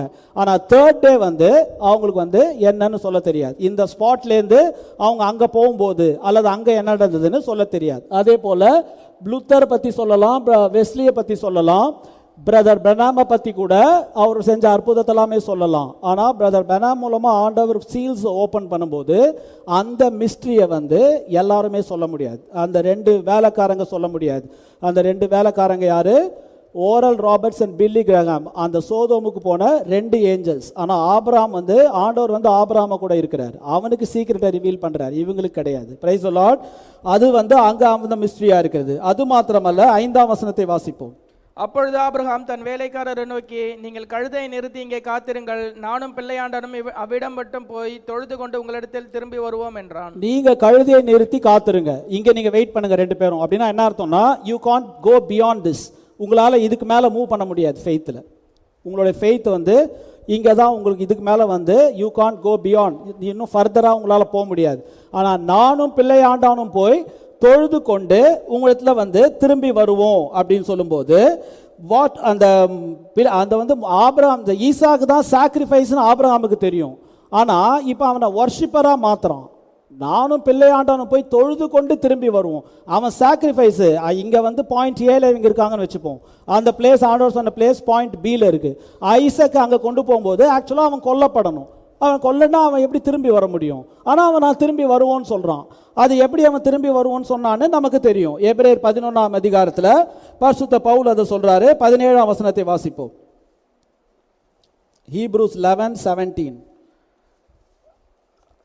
மேலும் விசுவாசத்தினாலே ஆபிரகாம் தான் சோதிக்கப்பட்ட போது ஈசாக்கை பலியாக ஒப்பு கொடுத்தான். By faith Abraham when he was tried. Paul வந்து tempted என்ற வேர்டை யூஸ் பண்ணல. When he was tried, அதாவது பாவம் செய்ய தூண்டுறதில்லை, அவன் வந்து விசுவாசத்தை சோதிக்கும் போது அவன் ஃபெய்த்தை இன்க்ரீஸ் பண்ணுறது. அப்படி பவுல் அதை எவ்வளோ கரெக்டாக இங்கே வந்து அவர் மென்ஷன் பண்ணுறார் பாருங்க. அப்படி அவனை சோதிக்கும் போது பாயிண்ட் ஏல இருக்கிறாங்க. அவன் ஆபிரகாம் வந்து என்ன பண்ணுறான்? Release is resurrection. அவன் வந்து உயிர்த்தெழுதல் என்ற ஃபெய்த்தை வந்து அவன் ரிலீஸ் பண்ணுறான். அவன் வந்து ஈசாக்கை எப்படி ஒப்பு கொடுக்குறான்? பை ஃபெய்த், விசுவாசத்தினாலே. என்ன ஃபெய்த்து? ஆண்டவர் சொல்லியிருக்காரு ஈசாக்கு இடத்துல உன் சந்ததி விளங்கும்னா அவன் சாக முடியாது. சரி, ஒருவேளை அவன் வந்து செத்து போனாலும் மறுபடியும் அவனை உயிரோட எழுப்பி கொடுப்பாரு. அப்போ வந்து ஈசாக்கோட நான் திரும்பி வருவேன் அப்படின்னு சொல்லும்போது அந்த ஃபெய்த் வந்து காட்ஸ் வேர்டு, அந்த ப்ராமிஸ் மேல இருக்கிற ஃபெய்த், அது வந்து ஆபிரகாமோட ஃபெய்த்தா இருக்கிறது. Faith must have foundation. சும்மா நம்ம விசுவாசிக்கணும்னு சொல்லாதது கிடையாது. நம்ம விசுவாசத்துக்கு ஒரு ஆதாரம் வேணும். அது எங்க ஃபவுண்டேஷன் இருக்கணும்? காட்ஸ் வேர்ட்ல இருக்கணும். அந்த காட்ஸ் வேர்ட்ல அந்த ஃபவுண்டேஷன் இருந்தால் தான் அது கரெக்ட். அந்த டெர்மினாலஜி அவன் என்ன யூஸ் பண்றான்? அந்த வசனத்தை நம்ம வாசிக்கும்போது ஒன்லி பிகாட்டன் சன் சொல்றான். ஒரே பேரானவன் குமாரன். ஈசாக்கை பலியாக ஒப்பு கொடுத்தான்னு 17ஆம் அந்த வசனத்துல தமிழ்ல போட்டிருக்கு. ஆங்கிலத்துல only begotten Sun. Only begotten chana இயேசு கிறிஸ்து தான் ஒன்லி பிகாட்டன் சன் பைபிள்ல போட்டிருக்கு. ஹல்லேலூயா. தேவன் தம்முடைய ஒரே பேரான குமாரனை விசுவாசிக்கிறவன் எவனோ அவன் கெட்டு போகாமல் நித்திய ஜீவனை அடையும்படிக்கு அவரை தந்தருளி இவ்விதமா உலகத்தில் அன்பு கூர்ந்தான் சொன்னா ஒன்லி பிகாட்டன் சன். அப்போ ஐசக் டைப் ஜீசஸ் கிரைஸ்ட். உட்டை வந்து அவன் மேலே ஏற்றிட்டு போகும்போது ஜேசு கிறிஸ்து போய் சிலுவையில் அறையணும். அது நமக்கு தெரியும். What was in the mind of Abraham? What produce that faith? அவனுடைய மைண்டில் என்ன இருக்குது? அவனுக்கு எந்த அந்த விசுவாசம் எப்படி வந்தது? ஆண்டவர் வந்து ப்ராமிஸ் பண்ணியிருக்காரு, நீர் ஈசாக்கிடத்தில் தானே சந்ததி விளங்குன்னு சொன்னீர், இப்போ அவனை கொல்ல சொன்னா எப்படி? சரி ஓகே, ஒருவேளை அவனை கொல்றது தான் உங்களுடைய பர்பஸாக இருந்தால் இட் இஸ் ஃபைன், ஓகே. ஆனால் திருப்பியும் நீர் அவனை உயிரோடு எழுப்பி எனக்கு தரணும். ஏன்னா உங்களுடைய வார்த்தையில் நீர் மாற மாட்டீர். அவன் நம்ம மூலமாக தான் சந்ததி வரும்னு சொல்லியிருக்கிறீர். அதனால நிச்சயமாக அவனை தருவீர். ஏன்னா பொய் சொல்ல உம்மால முடியாது அப்படின்னு சொல்லும்பொழுது அதுதான் ஆபிரகாமுடைய ஃபெய்த்தாக இருக்கிறது. when you dealing with God, catch him by what he says. ஆண்டவரோடு கூட நம்ம டீல் பண்ணும்போது அவர் என்ன சொல்றாரோ அந்த வார்த்தையை பார்த்து நம்ம பிடிக்கணும். அதான் நம்மளுக்கு ஆண்டவர் சொல்லி தர்றது. அவர் சொன்ன வேர்டில் நம்ம அவர் பிடிச்சா அவர் அங்கே இங்கே தப்ப முடியாது. அதான் ஆண்டவர் அப்படி ஆபிரகாமுக்கு அப்படி சொல்லும்போது he locked himself up அப்படின்னு சொல்லும்போது அதுதான் அதோட அர்த்தம். ஆண்டவருடைய வார்த்தையின்படி பிடிச்சா ஒரு கார்னரில் நம்ம ஆண்டவரை போக விடாத மாதிரி பண்ண மாதிரி. அதான் பிள்ளைங்க நம்மளை பிடிச்சிக்கிட்டு இப்போ இதை செஞ்சு ஆகணும்னு பண்ணால் உங்களால் என்ன பண்ண முடியும்? ஒன்றும் பண்ண முடியாது. நீங்கள் சொன்ன வார்த்தை செஞ்சு தான் ஆகணும். The faith of Abraham at point A is based on the promise. அவனுக்கு ஆண்டவர் ஒரு ப்ராமிஸை கொடுக்கும்போது அதில் அவனுடைய ஃபெய்த் இருக்குது. அதான் நம்மளுடைய திங்கிங் ரொம்ப ஹையர் லெவலில் வரணும்னு ஆண்டவர் எதிர்பார்க்குறாரு. நம்ம வெறும் ரிலீஜியஸாக இருந்தால் போதாது. நம்மளுடைய ஸ்பிரிச்சுவலாக இருக்கிறது வேற, ரிலீஜியஸாக இருக்கிறது வேற. நம்முடைய ஃபெய்த், நம்முடைய அட்மாஸ்பியர், நம்முடைய திங்கிங், நம்முடைய கன்ஃபெஷன் எல்லாமே ரொம்ப ஹையர் லெவலில் வரணும்னு கர்த்தர் எதிர்பார்க்கிறார். ஹல்லேலூயா. வானம் பூமி ஒழிந்து போனாலும் அவருடைய வார்த்தை ஒழிந்து போவாது. ஸோ முதல்ல அவனுக்கு அந்த ப்ராமிஸ் மேலே பிலீவ் பண்ணுறான். ரெண்டாவது அவனுடைய ஓன் எக்ஸ்பீரியன்ஸே ஆபிரகாம் யூஸ் பண்றான். அது என்ன ஓன் எக்ஸ்பீரியன்ஸ்? 19ஆம் வசனத்தை வாசிப்போம். எபிரேயர் அந்த 11ஆம் அதிகாரத்தில். தனக்கு ஒரே பேரானவனை பலியாக ஒப்பு கொடுத்தான், மரித்தோரிலிருந்து அவனை பாவனையாக திரும்பவும் பெற்றுக்கொண்டான். மரித்தோரிலிருந்து from whence also he received him in a figure. அதாவது மரித்தோரிலிருந்து அவனை பாவனையாக திரும்ப பெற்றுக்கொண்டான்னா என்ன அர்த்தம்? எக்ஸ்பீரியன்ஸ் அவனுக்கு யூஸ் ஆகுது. எப்படி எக்ஸ்பீரியன்ஸ் பத்தி நம்ம என்ன பார்த்தோம் முன்னாடி? விதைக்கிறவனுக்கு விதையும் புசிக்கிறவனுக்கு ஆகாரத்தையும் கொடுக்கும். முதல்ல நமக்கு சாப்பாடு, ஆனால் அதுக்கப்புறம் அதுக்கு சீட், அந்த விதைக்கிறவனுக்கு அந்த சீடை கொடுக்குது. அந்த சுச்சுவேஷன்லேருந்து, அதாவது தாவீது லயன் பேர் ஒரு எக்ஸ்பீரியன்ஸ் அவனுக்கு. அது முதல்ல அவன் அந்த சுச்சுவேஷன்லேருந்து விடுதலை ஆக்கிடுச்சு. ஆனால் அந்த எக்ஸ்பீரியன்ஸ்னால கோலியாத்தும் அதே மாதிரி ஜெயிப்பேன்னு சொல்லும்போது அது வேர்ட் ஆஃப் காடா மாறிடுச்சு அவனுக்கு. இந்த எக்ஸ்பீரியன்ஸ் அந்த சுச்சுவேஷனுக்கு வேர்ட் ஆஃப் காடா மாறிடுச்சு. அதே மாதிரி ஆபிரகாம் பார்க்கும்போது அவனுடைய பாடி எப்படி இருக்கு? as good as dead. Bible அப்படி போட்டிருக்கு. அவன் சரீரம் செத்தவனா இருக்கிறான். சாராளுடைய கர்ப்பம் எப்படி இருக்கு? செத்ததா இருக்குது. அப்படி ரெண்டு பேருமே டெட் கண்டிஷன்ல இருக்கும்போது அவங்களுக்கு குழந்தை பிறக்குமா? குழந்தை பிறக்காது. ஆனால் ஆண்டவர் என்ன பண்ணாரு? அவங்கள உயிர்த்தெழ செஞ்சது மாதிரி, டெட் கண்டிஷன்லேருந்து அவங்கள அலைவா கொண்டு வந்த மாதிரி எங்க மாற்றி அதுக்கப்புறம் தான் குழந்தைய கொடுத்தார். அதே மாதிரி ஒருவேளை இந்த ஐசக் டெட்டா மாறிட்டாலும் இங்கே சாக்ரிஃபைஸ் பண்ணும்போது எனக்கு ஆண்டவர் நான் ஒரு காலத்தில் டெட்டா தான் இருந்தேன், என்ன உயிர்ப்பிச்சது மாதிரி இந்த ஈசாக்கையும் திரும்பியும் உயிர்ப்பிக்க முடியும் அப்படின்னு சொல்லிட்டு அவன் பிலீவ் பண்ணும்போது அதுதான் அவனுடைய ஃபெய்த்தா இருக்குது. இந்த ஃபெய்த் பாயிண்ட் ஏல அவங்க இருக்கிறாங்க, தேர்ட் டேல. அந்த பிளேஸ்க்கு இன்னும் போல. அங்க ப்ராமிஸை பிலீவ் பண்றான், அந்த ரிசரக்ஷனை அவன் பிலீவ் பண்றான். பவுல் அது ரோமர் கடந்த நிருபத்தில் 4ஆம் அதிகாரத்தை சொல்றாரு. 19ஆம் வசனத்தை வாசிக்கலாம். ரோமர் 4:19. அவன் விசுவாசத்திலே பலவீனமாய் இருக்கவில்லை. அவன் ஏறக்குறைய 100 வயதுள்ளவனாய் இருக்கும் பொழுது தன் சரீரம் செத்து போனதையும் சாராளுடைய கர்ப்பம் செத்து போனதையும் என்னாது. விசுவாசத்துல பலவீனமா இருக்கவில்லை. தொடர்ந்து அந்த வசனங்களை வாசிக்கும் போது அவன் விசுவாசத்துல வல்லவனானான் போட்டிருக்கு. ஹல்லேலூயா. அதான் ஆபிரகாம். சோ அவங்க அவிதமான சிச்சுவேஷன்ல இருக்கும்போது ரிசரக்ஷன்லேருந்து அவன் அவனை உயிர்த்தெழ செஞ்சு அவனுக்கு ஒரு குமாரன் வரும்போது அதுதான் ஐசக். அப்ப ஐசக் எப்படி சொல்லலாம்? நம்ம first begotten of the dead, first begotten of the டெட்னு சொல்லலாம். எப்படி சொல்லலாம்? ஏன்னா இவன் டெட், ஆபிரகாம் சரீரம் செத்து போனதுன்னு பைபிளில் போட்டிருக்கு. அவனால குழந்தை உற்பத்தி பண்ண, அந்த ஒரு சைல்டை பிறப்பிக்க முடியாது. அப்போ first begotten of the dead ஐசக்னா இயேசு கிறிஸ்துவை பத்தி வெளிப்படுத்தல் 1:5 அதான் போட்டிருக்கு. அவரை பத்தி என்ன போட்டிருக்கு? உண்மையுள்ள சாட்சியும் மரித்தோரிலிருந்து முதல் பிறந்தவரும். அவர் first begotten of the dead. எப்படி? எல்லாருமே செத்து போனவங்க கொஞ்சம் பேர் இயேசு கிறிஸ்து உயிரோடு எழுப்பினார், ஆனால் அவங்க எல்லாம் திருப்பி செத்து போயிட்டாங்க. அவர் தான் க்ளோரியஸ் ரெசரக்ஷன்ல ஃபர்ஸ்ட் பிகாட்டன் அவர் தான். ஹல்லேலூயா. ஈசாக்கு அங்கேயும் இயேசு கிறிஸ்துக்கு பொருந்தலாம். So when Abraham died and resurrected, first begotten from the dead was Isaac. So அந்த ட்ரையல் வரும்போது அவன் என்ன பண்ணுறான்? அவனுடைய ஃபெய்த்துக்கு 2 feet இருக்கு. ஒன்று ப்ராமிஸ், இன்னொன்று அவனுடைய ஓன் எக்ஸ்பீரியன்ஸ். இதை வந்து ஆபிரகாம் பயன்படுத்தும் போது அவன் அந்த பிளேஸில், அதனால தான் நானும் பிள்ளையாண்டவனை போய் தொழுது கொண்டு திரும்பி வருவோன்னு சொல்கிறான். இன்னும் அவன் ரேமை வந்து கிரியேட் பண்ணலை, அந்த கிரியேஷன் இன்னும் நடக்கல. அது வந்து அவனுடைய கிரேட் ஃபெய்த்தாக இருக்கிறது. So faith in the promise of God, resurrection. Paul வந்து கப்பர் சேதத்தில் இருக்கும்போது அவர் வந்து என்ன சொல்றாரு, பயப்படாதீங்கன்னு சொல்றாரு. ஏன்னா ஆண்டவர் என்ன சொல்லியிருக்காரு, நீ ராயனுக்கு முன்பாக நிற்க வேண்டும். அதான் faith in the promise of God. அதே மாதிரி பவுல் என்ன சொல்றாரு, பிலிப்பியர் 3:10, நான் அவரையும் அவருடைய உயிர்த்தெழுதலின் வல்லமையும் அவருடைய பாடுகளின் ஐக்கியத்தையும் அறிகிறதற்கும், ஐ மே நோ ஹிம், இயேசு கிறிஸ்துவை நான் அறியணும், அந்த பவர் ஆஃப் இஸ் ரிசரக்ஷன், அவருடைய உயிர்த்தெழுதலின் வல்லமையான அறியணும்னு சொல்றாரு. முதல்ல பாருங்க, அந்த ராயனுக்கு முன்பாக நிற்கணும்னு சொல்லும்போது ஆண்டவர் அவர் கொடுத்த ப்ராமிஸ். இதனால கப்பர் சேதம் என்ன ஒன்றும் பண்ண முடியாது, விஷப்பூச்சி என்ன ஒன்றும் பண்ண முடியாது. ரெண்டாவது அவர் என்ன விரும்புகிறாரு, அந்த பவர் ஆஃப் ரிசரக்ஷனில் நான் அவர் அறியணும்னு சொல்லும்போது ஆபிரகாமுடைய ஃபெய்த் மாதிரி தான் பாலோட ஃபெய்த். பிரதர் பென்னாம் என்ன சொல்றாரு, பால் என்ன ப்ரீச் பண்ணாரோ அதுதான் நான் ப்ரீச் பண்ணேன்னு சொல்றாரு. ஆனால் பால் எதுவும் கிரியேட் பண்ணாரா, பண்ணலை. ஆபிரகாம் வந்து அந்த ரேமை வந்து அவன் கிரியேஷனில் வந்து அவன் கொண்டு வரான். அவனுடைய ஃபெய்த் அவ்வளோ பெருசாக இருந்தது. பிரதர் பெனாம் என்ன பண்ணாரு, ஸ்குவிரில்ஸ் ஆண்டவர் அவருக்கு கிரியேட் பண்ணி கொடுக்கும்போது கிரேட் ஃபெய்த்தாக இருக்கிறது. Price the Lord. பாலோட ஃபெய்த் குட் தான். we can hold on the promise. ப்ராமிஸை வந்து நம்ம வந்து பிடிச்சிக்கிட்டு ஒரு காரியத்தை பிலீவ் பண்ணலாம். பெண்டகாஸ்டல் பீப்புள் கூட அதை சொல்லலாம், நாங்கள் இந்த வசனத்தை விசுவாசம், இயேசு கிறிஸ்து எங்களுக்கு அதை செஞ்சார். அவங்க சொல்கிறது உண்மையாக கூட இருக்கலாம். ஆண்டவர் வந்து வேர்டை பிலீவ் பண்ணி கன்ஃபஸ் பண்ணால் யார் கேட்டாலும் கொடுக்க தான் செய்வார். ஆனால் அவருடைய சைல்டாக இருக்கிறது வேறு, அவருடைய பிரைடாக இருக்கிறது வேறு. அப்போ அவங்க அப்படி சொல்லலாம். நம்ம வந்து ஒருத்தருக்கு சத்தியம் சொல்லி ஒருத்தரை நியூ பர்த்தில் வழி நடத்தலாம். அது resurrection, soul resurrection.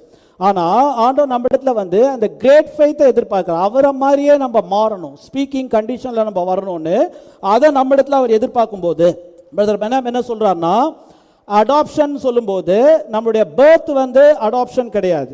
Your adoption is not your birth. New birth அடைஞ்சோன்னா நம்ம அடாப்ஷன் பெற்றோமா, இல்லை. நியூ பர்த் வந்து பர்த், அதான் வந்து அந்த 2 லைன் பாஸ் நமக்கு சொல்லியிருக்காரு இங்கே கீழே. அதுக்கப்புறம் நம்ம க்ரோ ஆகணும். நம்ம க்ரோ ஆகி அங்கே டாப்பில் வரும்போது தான், ஃபுல்லி மெச்சூர்டாக மாறும்போது தான் பிளேசிங் வருது. அந்த பிளேசிங் தான் அடாப்ஷன் சொல்கிறாரு. Your adoption is your blessing. பிளேசிங்னா என்ன அர்த்தம், இயேசு கிறிஸ்து பிளேஸ் பண்ணப்படும் போது அவருக்கு என்ன சொல்லப்பட்டது, இவருக்கு செவி கொடுங்கள், ஹியர் ஹி ஹிம். அப்படின்னா இவர் என்ன சொன்னாலும் நீங்கள் எல்லாமே ஒபே பண்ணணும். அதான் ஸ்பீக்கிங் கண்டிஷன். அல்லேலூயா. அந்த ஸ்டேஜுக்கு நம்மளுடைய ஃபெய்த் வந்து இன்க்ரீஸ் ஆகணும் அப்படின்னு சொல்லி கர்த்தர் நம்ம இடத்துல அதை எதிர்பார்க்கிறார். ஸோ பிரதர் பெனாம் என்ன சொல்றாரு, when we are born of the spirit of God we are sons of God. தேவனுடைய ஆவினால் நம்ம பிறந்தோம்னா நம்ம தேவனுடைய பிள்ளைகள், நியூ பர்த் நம்ம அடைஞ்சிருக்கிறோம். But we were predestinated. ஆனால் நம்மளை ஆண்டவர் ஒரு காரியத்துக்காக முன் குறிச்சிருக்காரு. That is what I am trying to get you for this sons of the last day. அங்க உங்களை நான் கொண்டு போகணும்னு விரும்புறேன்னு சொல்றாரு. எங்க, manifested sons of God. Hallelujah. அந்த பிளேஸ்க்கு உங்களை கொண்டு போகணும்னு நான் விரும்புறேன். We were predestinated unto adoption. சுவிகார புத்திரர் ஆகும்படி அவர் நம்ம வந்து முன்குறித்திருக்கிறார். எபேசியர் 1:6 நம்ம அந்த வசனத்தை வாசிக்கிறோம். ஸோ ஆபிரகாமுடைய ஃபெய்த் 2 கியர்ஸ் இருக்கு. முதல்ல அவன் ப்ராமிஸை வந்து கன்ஃபஸ் பண்றான், அதை பிலீவ் பண்றான், அவனோட எக்ஸ்பீரியன்ஸை யூஸ் பண்றான். அடுத்தது அவன் வந்து அந்த ரேமை வந்து காட்சியில் கொண்டு வரும்போது அது எப்படி நம்ம பார்ப்போம். இந்த temptation God wanted to bring the true Abraham out. இந்த சோதனை மூலமா, இந்த ட்ரையல் மூலமா ட்ரூ ஆபிரகாமை வெளியே கொண்டு வரணும்னு கர்த்தர் விரும்புகிறார். அது எப்படி, 22:6 வாசிப்போம். ஆதியாகமம் 22:6.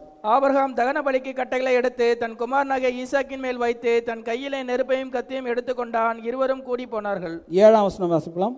அப்பொழுது ஈசாக்கு தன் தகப்பனாகிய ஆபிரகாமை நோக்கி, என் தகப்பனே என்றான். அதற்கு அவன், என் மகனே இதோ இருக்கிறேன் என்றான். அப்பொழுது அவன், இதோ நெருப்பும் கட்டையும் இருக்கிறது, தகன பலிக்கு ஆட்டுக்குட்டி எங்கே என்றான். ஈசாக்குக்கு தெரியாது அவன் தான் சாக்ரிஃபைஸ், நான் ஆபிரகாமுக்கு தெரியும்.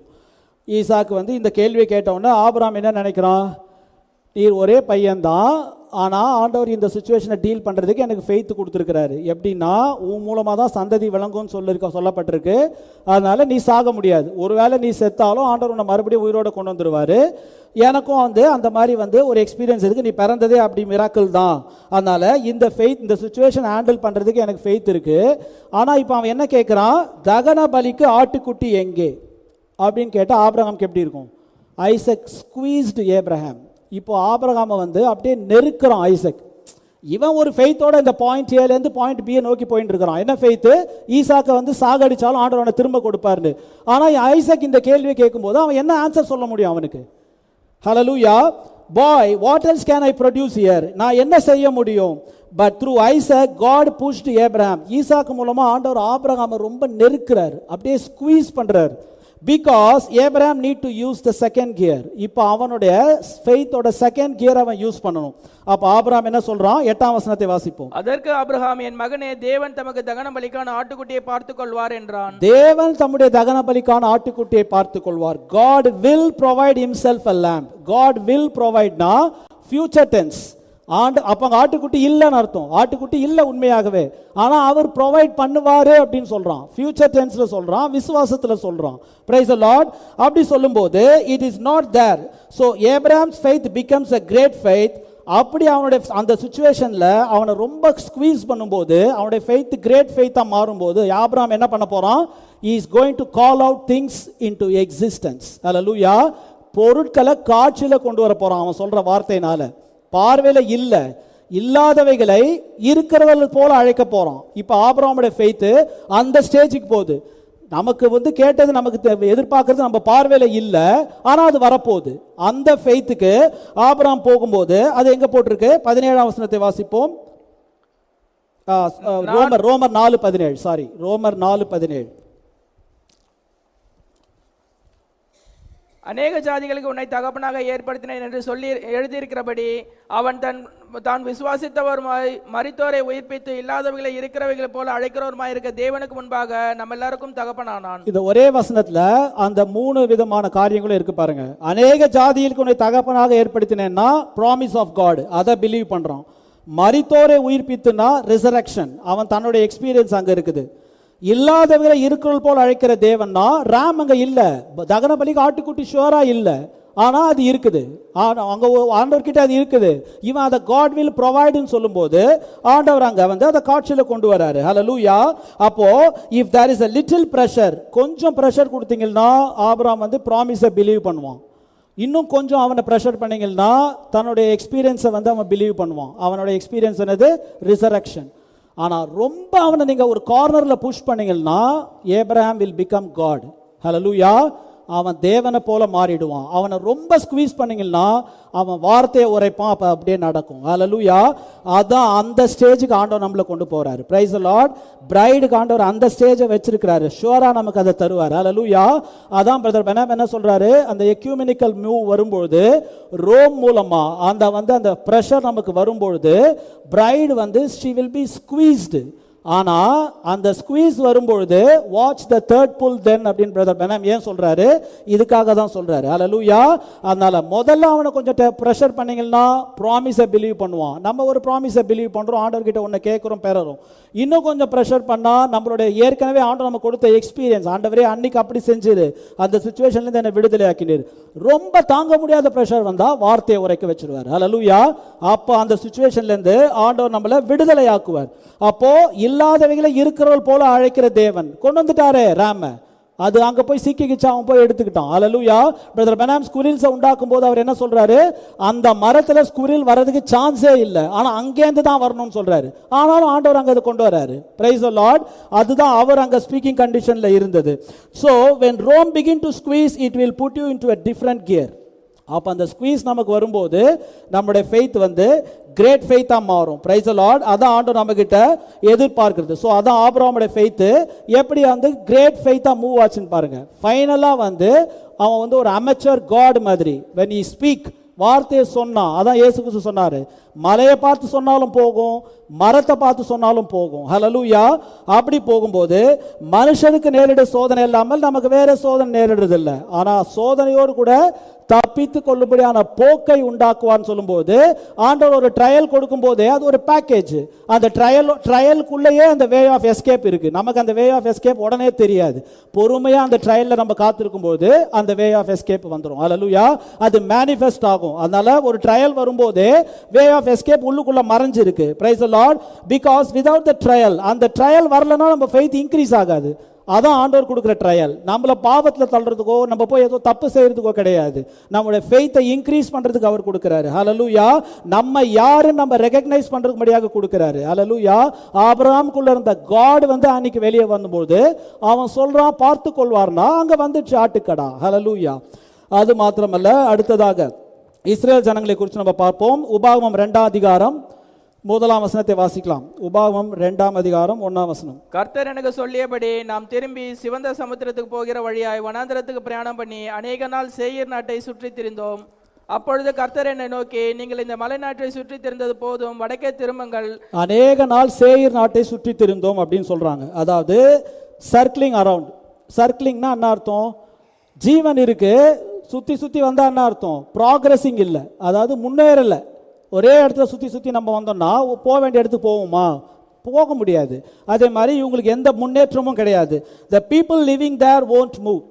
மலை சேயீர் மலைன்னு போட்டிருக்கு, மவுண்ட் சேயீர். மவுண்ட் சேயீர் ஆண்டவர் யார் கொடுத்துருக்காரு? ஏசா கொடுத்துருக்காரு. அப்போ அந்த மவுண்ட் மூவ் ஆகுமா? மவுண்ட் மூவ் ஆகாது, அங்கேயே தான் இருக்கும். அதை சுற்றி சுற்றி இவங்க வரும்பொழுது ஜனங்க வந்து உயிரோடு தான் இருக்காங்க. ஆனால் அங்கே இருக்கிறவங்க வந்து செட்டில்டு மோடில் இருக்காங்க. ஏசா வந்து செட்டில் ஆகிட்டான், அது அவனுடைய பிளேஸ். ஒருத்தன் செட்டில்டு மோடில் இருந்தால் அவனால் ப்ராக்ரஸ் பண்ண முடியாது, மூவ் ஆக முடியாது. ஆனால் ஆண்டவர் நம்மளை ஃபெய்த்தில் மூவ் ஆகணும்னு எதிர்பார்க்குறாரு. இந்த இஸ்ரவேல் ஜனங்களை ப்ராமிஸ் லேண்டை நோக்கி நீங்கள் மூவ் பண்ணணும்னு சொல்கிறாரு. ஏன்னா அவங்களுடைய டெஸ்டினேஷன் அது கிடையாது. மவுண்ட் சேயீர் வந்து ஏசாக்கு கொடுத்துருக்கிறாரு, இஸ்ரேல் ஜனங்களுக்கு கொடுக்கல. அவங்களுடைய டெஸ்டினேஷன் ப்ராமிஸ் லேண்டில் இருக்குது. ஏசா செட்டில்டு மோடில் இருப்பான், ஆனால் நீங்கள் செட்டில்டு மோடில் இருக்க முடியாது. You have to move on. Hallelujah. அதே மாதிரி தான் இந்த ஏசா வந்து யாக்கோபுடைய பிரதர் தான். இந்த மெசேஜ் ஆஃப் த அவரில் இப்போ நம்ம பிரதர் பெனாம் அதை டினாமினேஷனுக்கு சொல்கிறாரு. ஆனால் பிரதர் பெனாம் என்ன சொல்கிறாருன்னா, anything that is denomination is dead. அப்போ ஸ்தாபனமாக மாறும்போது அது மறிச்சு போகுது, அதில் ஜீவன் இல்லை. அதான் அந்த லூத்தர் வெஸ்லி இவங்கலாம் கிட்ட ஆண்டவர் வந்து அந்த ஒரு போர்ஷன் ஆஃப் அனாயிண்டிங் கொடுக்கும்போது அது வந்து உண்மையாக ஆண்டவர் கொடுத்த அனாயிண்டிங் தான், ஜஸ்டிஃபிகேஷன் சாங்டிஃபிகேஷன். ஆனால் அதை அவங்க டினாமினேஷனாக மாற்றும் போது செட்டில்டு, முடிஞ்சு போச்சு. அதுக்கு மேலே அவங்க ப்ராக்ரஸே ஆக முடியாது. They are dead, as good as dead. அதே மாதிரி இந்த ஏசா வந்து பிரதர் பெனாம் டினாமினேஷன் சொல்லும்போது இப்போ நம்ம ரொம்ப அதை க்ளோஸாக கொண்டு வந்தால் இந்த மெசேஜ் ஆஃப் த அவர்லேயே ஏசா இருப்பாங்க.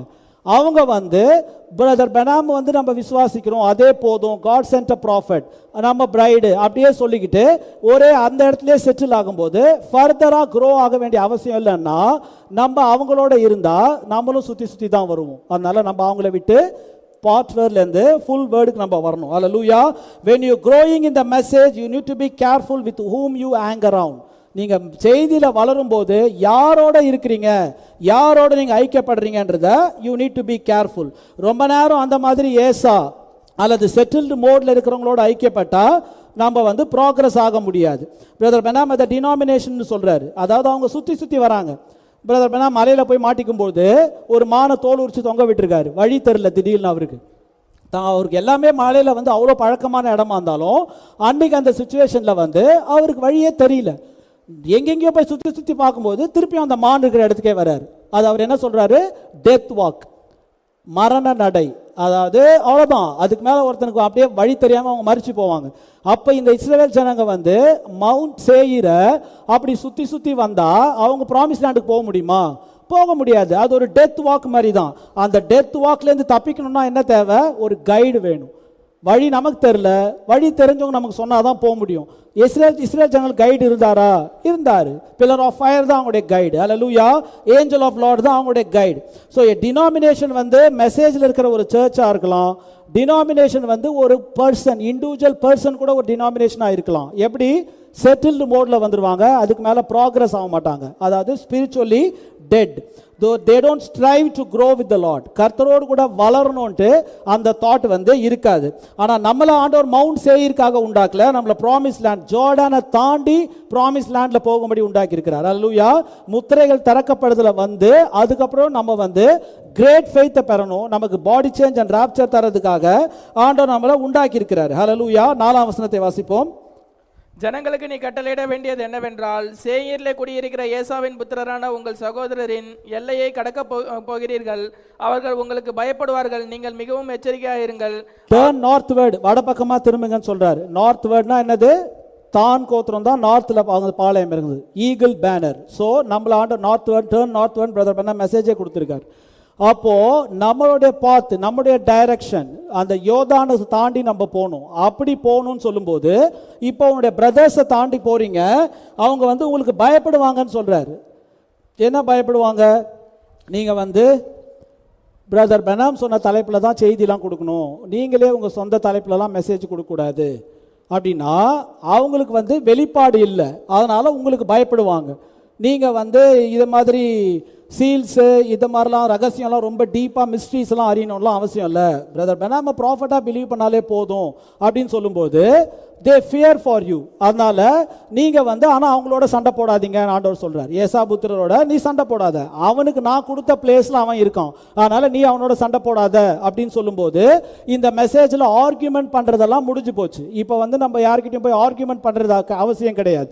நம்ம வந்து இப்போ ஃபெய்த்ல வந்து க்ரோ ஆகிறது டைமா இருக்குது, நம்ம ஆண்டவரை சந்திக்க போகணும். அல்லேலூயா. அதான் ஆண்டவர் நம்ம இடத்துல எதிர்பார்க்கிறார். ஸோ அந்த பயம் வந்து அவங்களுக்கு இருக்கு. அங்க யோசுவாக்கு அந்த வேவுகாரில் அனுப்பும்போது ராகாப் என்ன சொல்றா? அந்த உங்க ஆண்டவர் செஞ்சதெல்லாம் நாங்கள் கேள்விப்பட்டோம். அது கேள்விப்பட்டும் போது அவங்க உள்ளம் வந்து அப்படியே கரைஞ்சு போச்சு. அந்த அளவுக்கு அவங்களுக்கு ஃபியர் வந்துச்சு ஆண்டவர் செய்கிற அற்புதத்தெல்லாம் கேட்கும்போது. அதே மாதிரி இஸ்ரேல் ஜனங்க வந்துட்டு இருக்கிறாங்க, அவங்கள பற்றிய பயம் வந்து எல்லாருக்குமே இருக்கிறது. ஆனால் ஏசா வந்து செட்டில்டு மோட்ல இருக்கான், அது அவனுடைய பிளேஸ், அது ஆண்டவர் அவங்களுக்கு கொடுத்தது, அவ்வளோதான், அங்கே தான் இருக்க முடியும். எப்படி அந்த வேலைக்காரங்க வந்து அந்த நீ இங்கேயே இருங்கன்னு சொல்கிறான் பாருங்க ஆபிரகாம், அப்போனா அவங்க பொசிஷன் அவ்வளோதான், தே கேனாட் கோ ஃபர்தர், அவங்க விசுவாசத்தில் வந்து முன்னேற முடியாது. அதே மாதிரி அங்கே ஏசா இருக்கும்போது நாங்கள் லவோடிஷியாலே இருக்கிறோம், நாங்கள் பாட்ஸ்வர்ட்லேயே இருக்கிறோம், நீங்கள் என்ன லவோடிஷியா முடிஞ்சிச்சுன்னு சொல்கிறீங்க?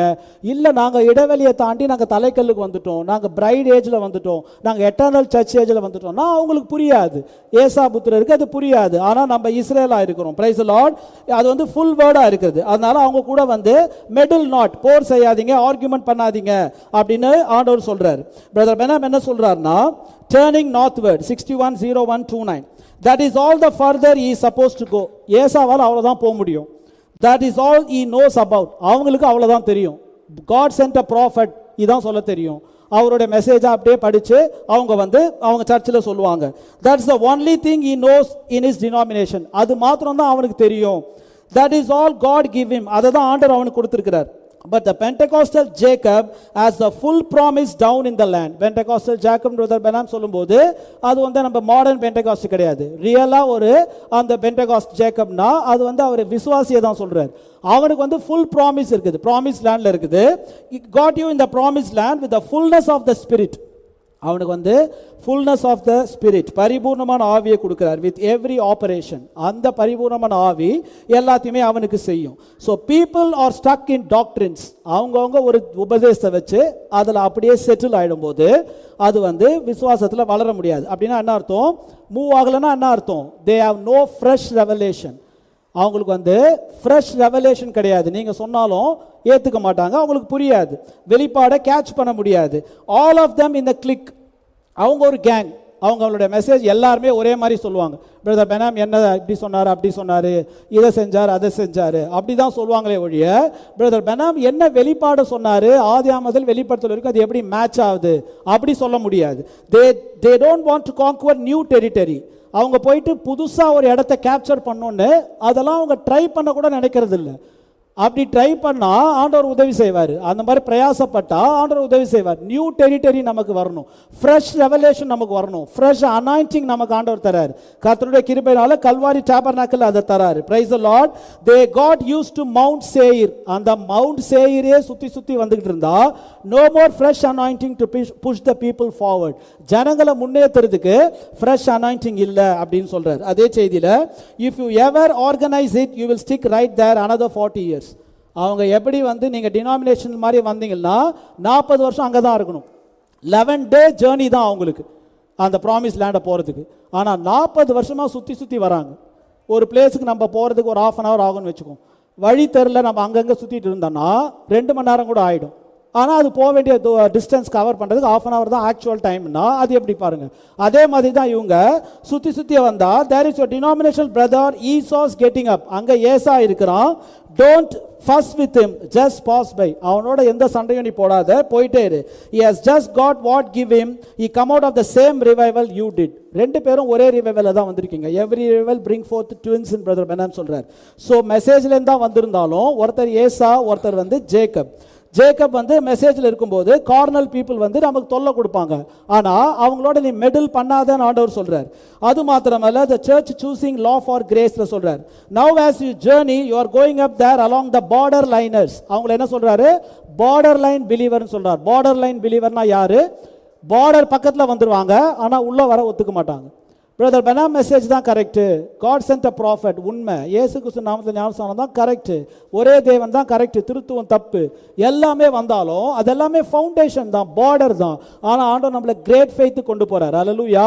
அவர் விசுவாசத்தில் வளரணும்னு நினைக்கிறார். அப்போ அந்த 7ஆம் வசனத்தை வாசிப்போம். அதே அதிகாரம் 7ஆம் வசனம். உன் தேவனாகிய கர்த்தர் உன் கைக்கிரியைகளை எல்லாம் உன்னை ஆசீர்வதித்து வருகிறார். இந்த பெரிய வனாந்திர வழியாய் நீ நடந்து வருகிறதை அறிவார்.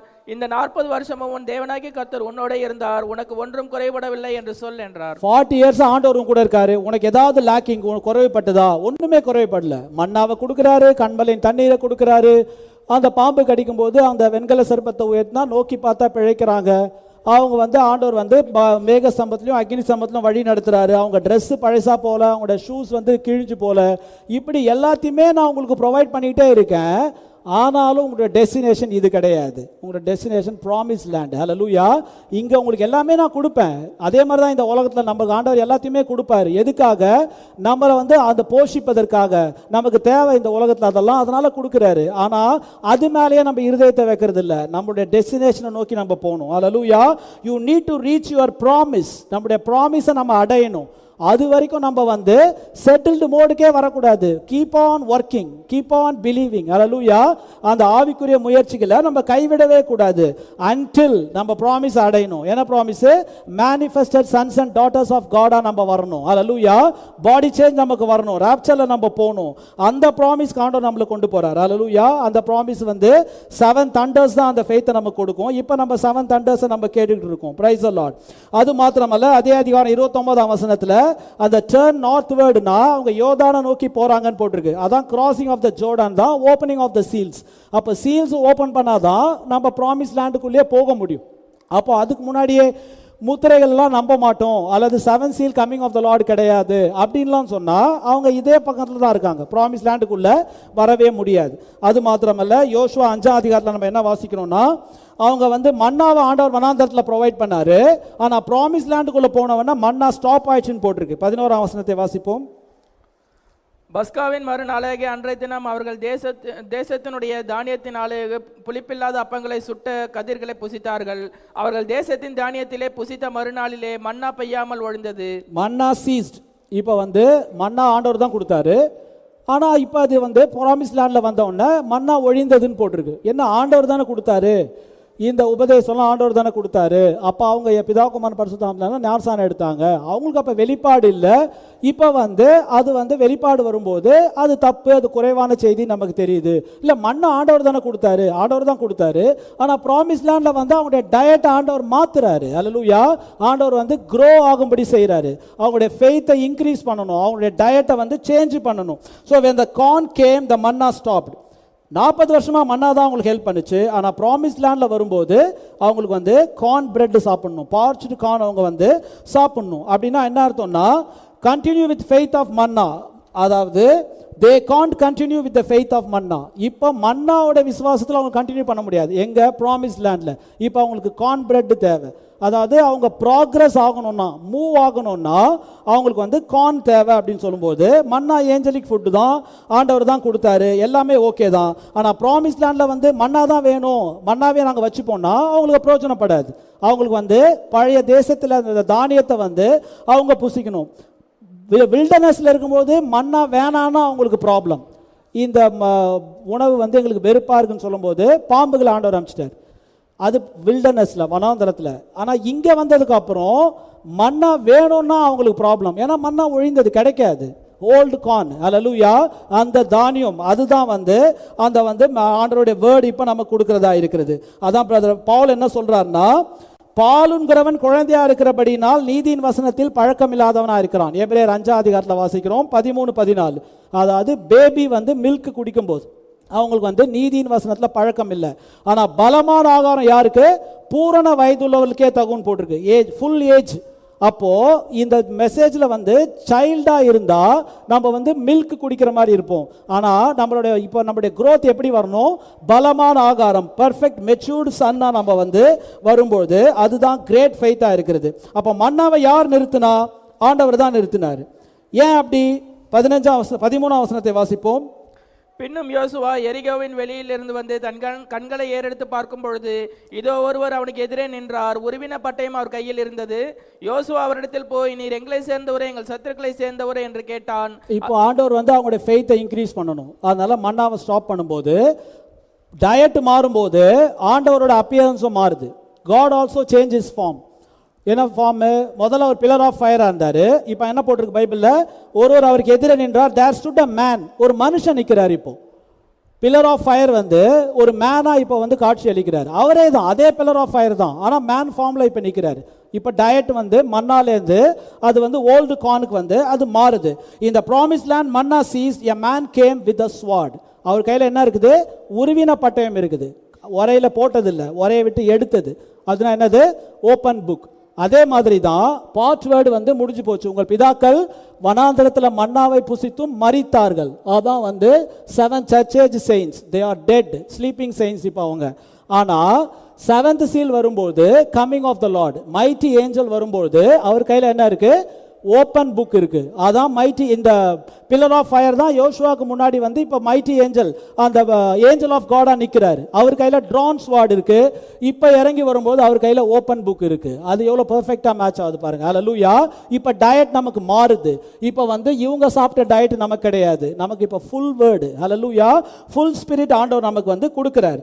அப்படி கொடுக்கும்போது ஜோஷுவா வந்து அவரை வர்ஷிப் பண்றான்னு போட்டிருக்கு. யாரை வர்ஷிப் பண்ண முடியும்? இஸ்ரவேலே கேள், உன் தேவனாகிய கர்த்தர் ஒருவரே கர்த்தர், என்னையன்றி உனக்கு வேற தேவர்கள் உண்டாயிருக்க வேண்டாம், நமஸ்கரிக்கவும் வேண்டாம் சொன்னா அவரை போய் யோசுவா வர்ஷிப் பண்றான். அப்ப அவர் யாரு? He is God. Hallelujah. Mighty angel God, angel of God. Brother பெனாம் minister இருந்தவர் God. அவர் பில்லர் ஆஃப் ஃபயரா இருந்தவர் தான் மைட்டி ஏஞ்சலா இப்போ வந்து வந்திருக்கிறார். So who is that man? Pillar of fire who was with them all now. இது வரைக்கும் அவர் கூட இருந்தவங்க இப்போ மனுஷனா வந்திருக்காரு. அவர் வந்து God of Israel இருக்காரு. அவர் ஸ்வார்டை கொண்டு வந்திருக்காருன்னா என்ன அர்த்தம்? அவர் யாரு? ராஜா. The king sword. Hallelujah. Brother Branham கையில சபீனோ கேனல்ல என்ன விழுந்தது? The king sword. அந்த ராஜாவுடைய பட்டயம். ஒரே ஒரு ராஜா தான், இயேசு கிறிஸ்து. அது ஏன் விழுது? கிங் ஸ்வார்ட் ஏன் விழுது? கிங் ஸ்வார்ட் வந்து என்னது? பிரதர் பெனாம் காண்டோ என்ன சொல்றாரு? அதான் opening of the word. Third pull அதான் ஓப்பனிங் ஆஃப் த சீல்ஸ். முத்திரைகள் திறக்கப்படுறதே அதான். அப்போ கிங் ஸ்வார்ட் வருது எதுக்கு அடையாளமா இருக்கு? பார்ட் வேர்ட்லேருந்து ஃபுல் வேர்டுக்கு வரணும். இப்போ ஹல்லேலூயா. ஜெனசிஸ்லேருந்து ரெவலேஷன் வரைக்கும் அவருடைய மைண்டை ஆண்டவர் ஓப்பன் பண்ணும்போது நமக்கு ஃபுல் வேர்டு கிடைக்கும். ஹல்லேலூயா. அதுக்காக தான் அவர் ஸ்வார்டோட வந்திருக்காரு. அதுக்காக தான் ஜோஷுவாக்கு ஆண்டவர் வந்து அப்படி அப்பியர் ஆகினாரு. அங்கே வந்து அது டைப்பு. இப்போ நம்ம ரியாலிட்டியில் வந்திருக்கிறோம். ஹல்லேலூயா. யோவானை பார்த்து ஆண்டவர் என்ன சொல்றாரு? இங்கே ஏறி வா, கம் அப் ஹிதர். 2ஆம் அதிகாரம் 3ஆம் அதிகாரம் 7 சர்ச் ஏஜஸ். நீ வந்து சர்ச் ஹிஸ்டரியை பார்க்குற, சபை காலத்தை நீ பார்த்துட்டு இருக்கிற. இல்லை, இப்போ உன்னை நான் ஹையர் அனாயிண்டிங் கொண்டு வரேன். நீ வந்து ஃபெய்த்தில் வந்து க்ரோ ஆகணும். நீ கிரேட் ஃபெய்த்துக்கு நீ வரணும். நீ வந்து 7 தண்டர்ஸ் உனக்கு தெரியணும். Come up Khidr. நான் உனக்கு வந்து இனிமேல் என்ன நடக்க போகுதுன்னு நான் உனக்கு காமிக்கிறேன் அப்படின்னு சொல்லும்போது இந்த இடைவெளியை தாண்டி அன்பு ஹெட் ஸ்டோனுக்கு நீ வரணும், கேப் ஸ்டோன் லவ்க்கு நீ வரணும்னு ஆண்டவர் நம்மளே அழைக்கிறார். யோவான் மனவாட்டிக்கு அடையாளமா இருக்கிறான். Price the Lord. ஸோ யோசுவாக்கு அவர் உருவின பட்டயத்தோடு வந்து நிற்கும் போது என்ன அர்த்தம்? It is time to possess. எல்லாத்தையும் சுதந்திரிக்கணும்னு அர்த்தம். ப்ராமிஸ் லேண்ட்ல போயிட்டு எல்லாத்தையுமே சுதந்திரிக்கணும். எல்லாத்தையுமே அவங்க வந்து கேப்சர் பண்ணணும். அவங்க தன்னுடைய பிள்ளைகளுக்காக போராடணும், தங்களுக்காக போராடணும், தங்களுடைய ஹெல்த்துக்காக போராடணும், தங்களுடைய வெல்த்துக்காக போராடணும். எல்லாத்தையுமே நம்ம கிளைம் பண்றதுக்கு தான் உருவின பட்டயத்தோடு வந்திருக்காரு. டைட்டில் டீட் நமக்கு கொடுக்கப்பட்டிருக்கு. அதை வச்சு நம்ம எல்லாத்தையுமே கிளைம் பண்ணோன்னு ஆண்டவர் நம்ம இடத்துல எதிர்பார்க்கிறாரு. அதுக்கு தான் அந்த வேர்டை நமக்கு ஓப்பன் பண்ணியிருக்காரு. ஹல்லேலூயா. அதுக்காக தான் அந்த டயட்டை நமக்கு சேஞ்ச் பண்ணியிருக்காரு. பிரதர் பெனாம் மெசேஜ் கொடுத்தாரு தான். ஆனால் பிரதர் பெனாம் மெசேஜில் இருக்கிற ரெவலேஷனை ஒருத்தர் சொல்லலைன்னா அது எப்படி நமக்கு அனாயிண்டிங்கை கொண்டு வரும்? அவர் மெசேஜை நம்ம படித்தா நிறைய வந்து பிரதர் பெனாம் பேசிக்கிட்டே இருப்பார். ஆனால் அதில் வந்து சிப்பி அந்த கடலில் எப்படி முத்து எடுக்கிறோம் அதே மாதிரி நம்ம வந்து எடுக்கணும். சில மெசேஜில் எல்லாமே டக்குன்னு அந்த எக்ஸாம்பிள் சொன்ன மாதிரி இருக்கும். சில மெசேஜ் அவர் நிறைய பேசுவார், அப்புறமா அவருக்கு அனாயிண்டிங் வரும், வார்த்தையை சொல்வார். நம்ம ஆளுங்க வந்து அதை கேட்கும்போது பிரதர் பெனாம் என்ன நினச்சி சொன்னார், பிரதர் பெனாமுக்கு ஆண்டவர் அதை எப்படி ரிவீல் பண்ணாரு? அந்த ஸ்பிரிட்டை கேட்ச் பண்ணாம சொன்னா அது ஃபால்ஸ் டாக்டரினை ஏற்படுத்தும். ஆண்டவரோட சிந்தையை அறியறதுக்கு தான் சீல்ஸ் ஓபன் ஆகணும். அல்லேலூயா. அதான் டயட் மண்ணாலேருந்து ஓல்டு கானுக்கு வரணும். Price the Lord. அப்போ அவர் மைட்டி ஏஞ்சலா வரும்போது நமக்கு அதை கொடுக்கிறாரு. ஜோஷுவாவோட ஃபெய்த் கிரேட் ஃபெய்த்தா மாறுச்சு. அவனுக்கு வந்து ப்ராமிஸ் லேண்ட வரும்போது என்ன ஆச்சு? அவன் வார் பண்ணும்போது அவனுக்கு லைட் இல்லாமல் போயிடுச்சு. அப்போ சூரியனே நீ கிபியோன் மேலும் ஆயிலோனே நீ அந்த சந்திரனே நீ ஆயிலோன் பள்ளத்தாக்கின் மேலும் தரித்து நில்லுங்கன்னு சொல்லும்பொழுது அவன் ஸ்பீக் பண்ணுறான். ஆண்டவர் அதை செய்கிறாரு. ஹல்லேலூயா. காலேப் வந்து என்ன பண்ணான்? அந்த மலைநாட்டை எனக்கு தாரும்னு சொல்கிறான். ஏனாக்கின் புத்திரர் இருக்கிறாங்கன்னு சொன்னாங்க இல்லையா, நான் அவங்கள துரத்திடுவேன்னு சொல்கிறான். அதாவது ஆபிரகாம் வந்து காட் வில் ப்ரொவைடுன்னு சொன்னான். ஆண்டவர் அந்த வேர்டை ஹானர் பண்ணி அவனுக்கு லேம்பை கிரியேட் பண்ணார். காலேப் என்ன சொன்னா? நான் அவங்கள துரத்துவேன். யாரை பார்த்து பயந்தாங்களோ அந்த ஏனாக்கின் புத்திரரை. அதெல்லாம் வந்து யோசுவா 14ஆம் அதிகாரத்தில் இருக்கு. துரத்துனான். நியாயாதிபதிகள் 1ஆம் அதிகாரத்தில் போட்டிருக்கு. அந்த ஏனாக்கின் புத்திரரை துரத்துனான்னு போட்டிருக்கு. அவங்களுக்குலாம் அந்த கிரேட் ஃபெய்த் வந்தது. ஹல்லேலூயா. ஆண்டவர் வந்து அவங்களுக்கு அந்த கிங் ஸ்வாடோட வரும்போது எப்படி போய் சுதந்திரிக்கணும்னு சொல்றார். எரிகோ அவங்களுக்கு முன்னாடி இருக்கு. ஆர்ப்பரியுங்கள், அப்போ அலங்கம் விழுந்துரும் சொன்னா ஷவுட் அப்படின்னு சொல்றாரு. அது எதுக்கு ஷவுட்னா? கத்தனா எப்படி ஒரு வால் விழும்? சாதாரண வாலே விழாது. அது பலமான ரொம்ப வந்து ஹெவியா இருக்குது. அது வந்து ரொம்ப ப்ராடா இருக்குது. வீடு கட்டி குடியிருக்கிற அளவுக்கு பெருசுனா அது எவ்வளோ பெரிய வால். அது கத்தனா எப்படி விழும்? 1,00,000 பேர் கத்தனா கூட விழுமா? விழாது. அப்போ அது விழுந்ததுன்னா என்ன அர்த்தம்? ஷவுட்னா என்னது? Speak the word of God. அப்போ அது விழும். ஹல்லேலூயா. அவனுடைய வார்த்தையை விட என்ன பவர்ஃபுல் இருக்குது? There is no greater power than the word of God. There is no greater power than the revelation of the word of God. அவனுடைய வார்த்தையை விட மிஞ்சின வல்லமை இல்லை. அந்த அவருடைய வெளிப்பாட்டை விட ப்ரிவைலிங் பவர் எதுவுமே இல்லை. நம்ம அந்த கிரேட் ஃபெய்த்தில் பேசும்போது மனுஷனுடைய பார்வையில் இம்பாசிபிளாக இருக்கிறத கூட ஆண்டவர் நமக்கு பாசிபிளாக மாற்றுவார். ஹல்லேலூயா. அதனால தான் ஏன் அப்படி அவங்களுக்கு செஞ்சார்? ஏன்னா அவர் அவங்க கூட இருக்கார். பேசுறது நம்மளால ஒரு அந்த வாலை விழ வைக்க முடியாது. நம்மளால சூரியன் சந்திரனை ஸ்டாப் பண்ண முடியாது. நம்மளால ரேமை கிரியேட் பண்ண முடியாது, ஸ்குரிலை கிரியேட் பண்ண முடியாது. ஆனா நம்மளால பேச முடியும்னு ஆண்டவர் சொல்றார். ஹல்லேலூயா. நீ பேசு விசுவாசத்துல.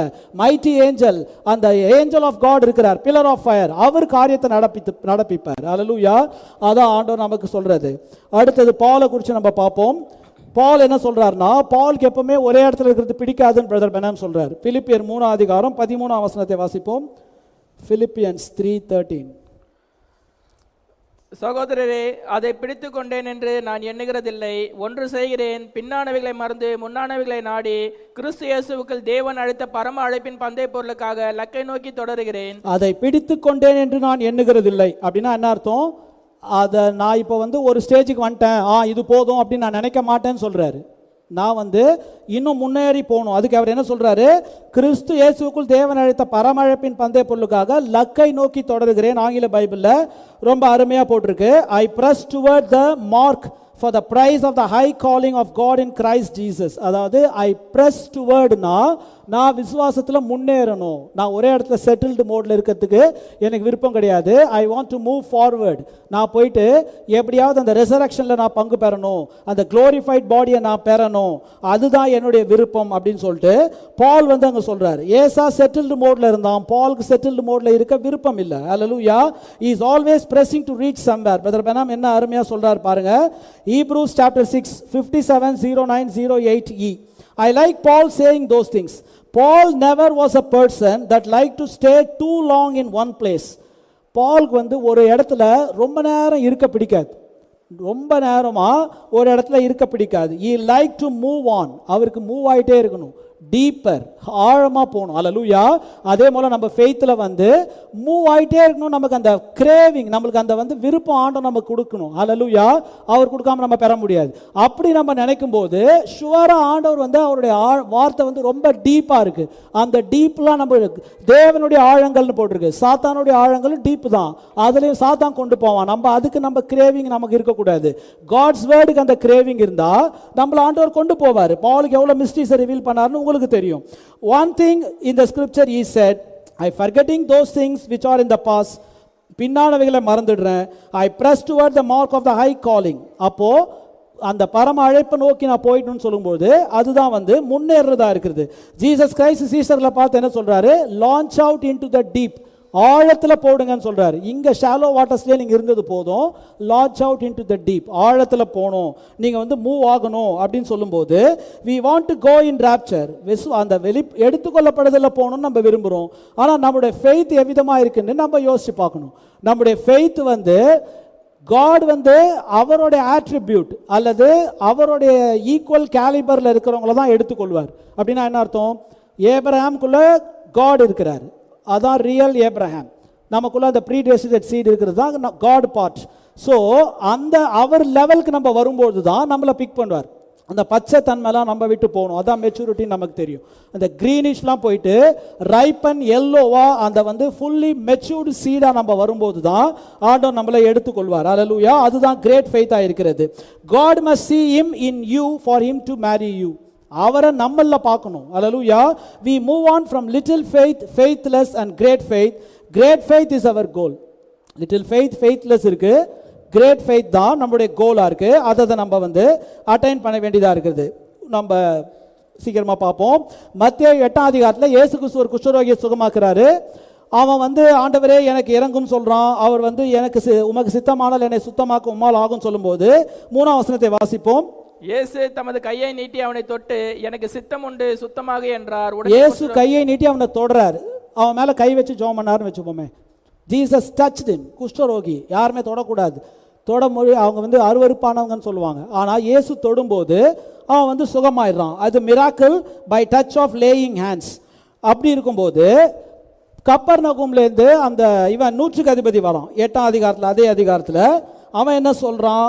ஆண்டவர்கிட்ட வந்து என் வேலைக்காரன் வீட்டில் திமிர்வாதமாக இருக்கிறான், கொடிய வேதனைப்படுறான்னு சொல்லும்போது இயேசுக்கு என்ன சொல்றாரு? 7ஆம் வசனத்தை வாசிப்போம். அதற்கு இயேசு நான் வந்து அவனை சொஸ்தமாக்குவேன் என்றார். இப்பயும் ஆண்டவர் என்ன சொல்றாரு? அந்த குஷ்டரோகியை சுகமாக்குன மாதிரியே எனக்கு சித்தம் உண்டு சுத்தமாகுனா அவனை தொட்டு தான் சுகமாக்குனார். பிரதர் பெனாம் இத நான் வந்து அவனை சுகமாக்குவேன்னு சொல்றது என்ன சொல்றாருன்னா, Jesus was willing to go and lay hands on the servant. அந்த நூற்றுக்கு அதிபதியோட வேலைக்காரன் மேல இவர் போய் கை வைக்க அவர் வந்து நான் வரேன் அப்படின்னு தான் சொல்றாரு அப்படின்னு சொல்றாரு.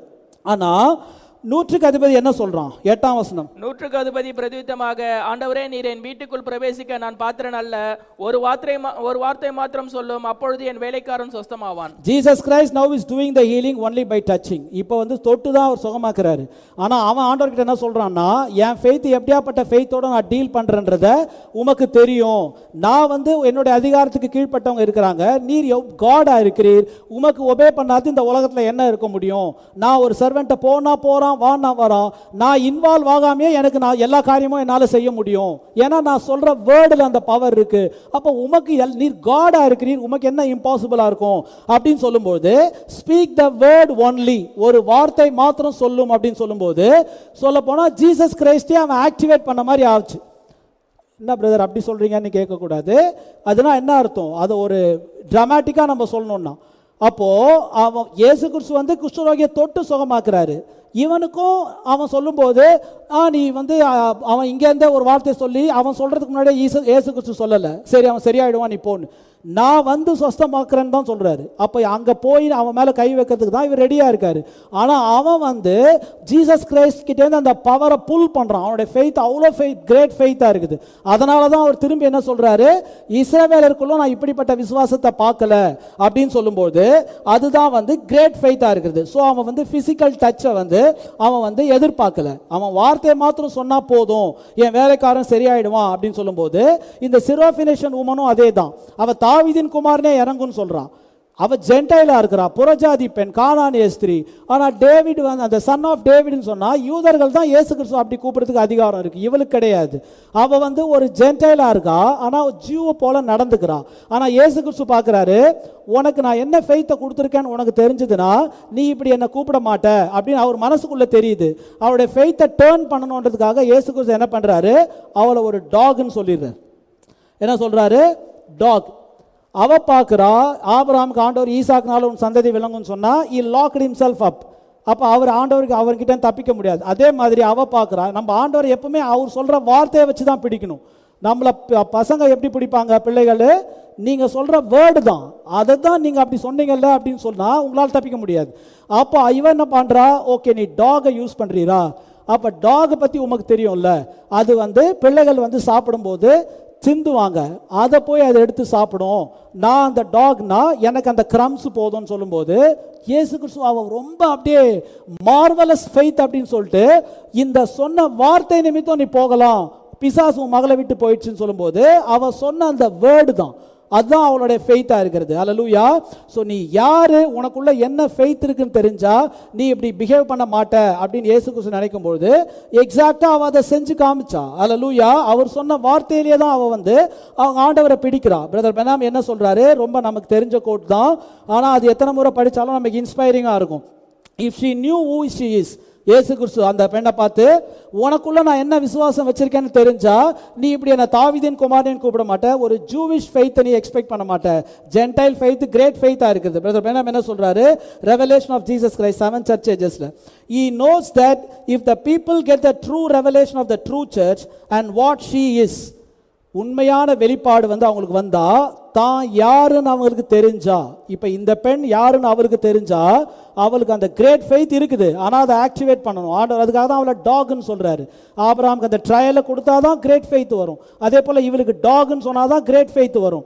இப்போ அவன் பிரதர் பெனாம் என்ன சொல்றாரு, what she is and what she stands for, அவ யாரு எதுக்காக நிக்கிறா இந்த வார்த்தைக்காக, and she can do the greater works. Hallelujah. பெரிய காரியங்களை அவ செய்ய முடியும். and she will be an invincible army, அவ ஒருவரை எதிர்க்க கூடாத சேனையா மாறுவா. Satan will be powerless before her, சாத்தான் அவளுக்கு முன்பாக செயலிழந்து போவான், வல்லமை இருந்து போவான். Satan hates revelation but we love it. With the true revelation in our lives, the gates of hell cannot prevail against us but we will prevail over them. Hallelujah.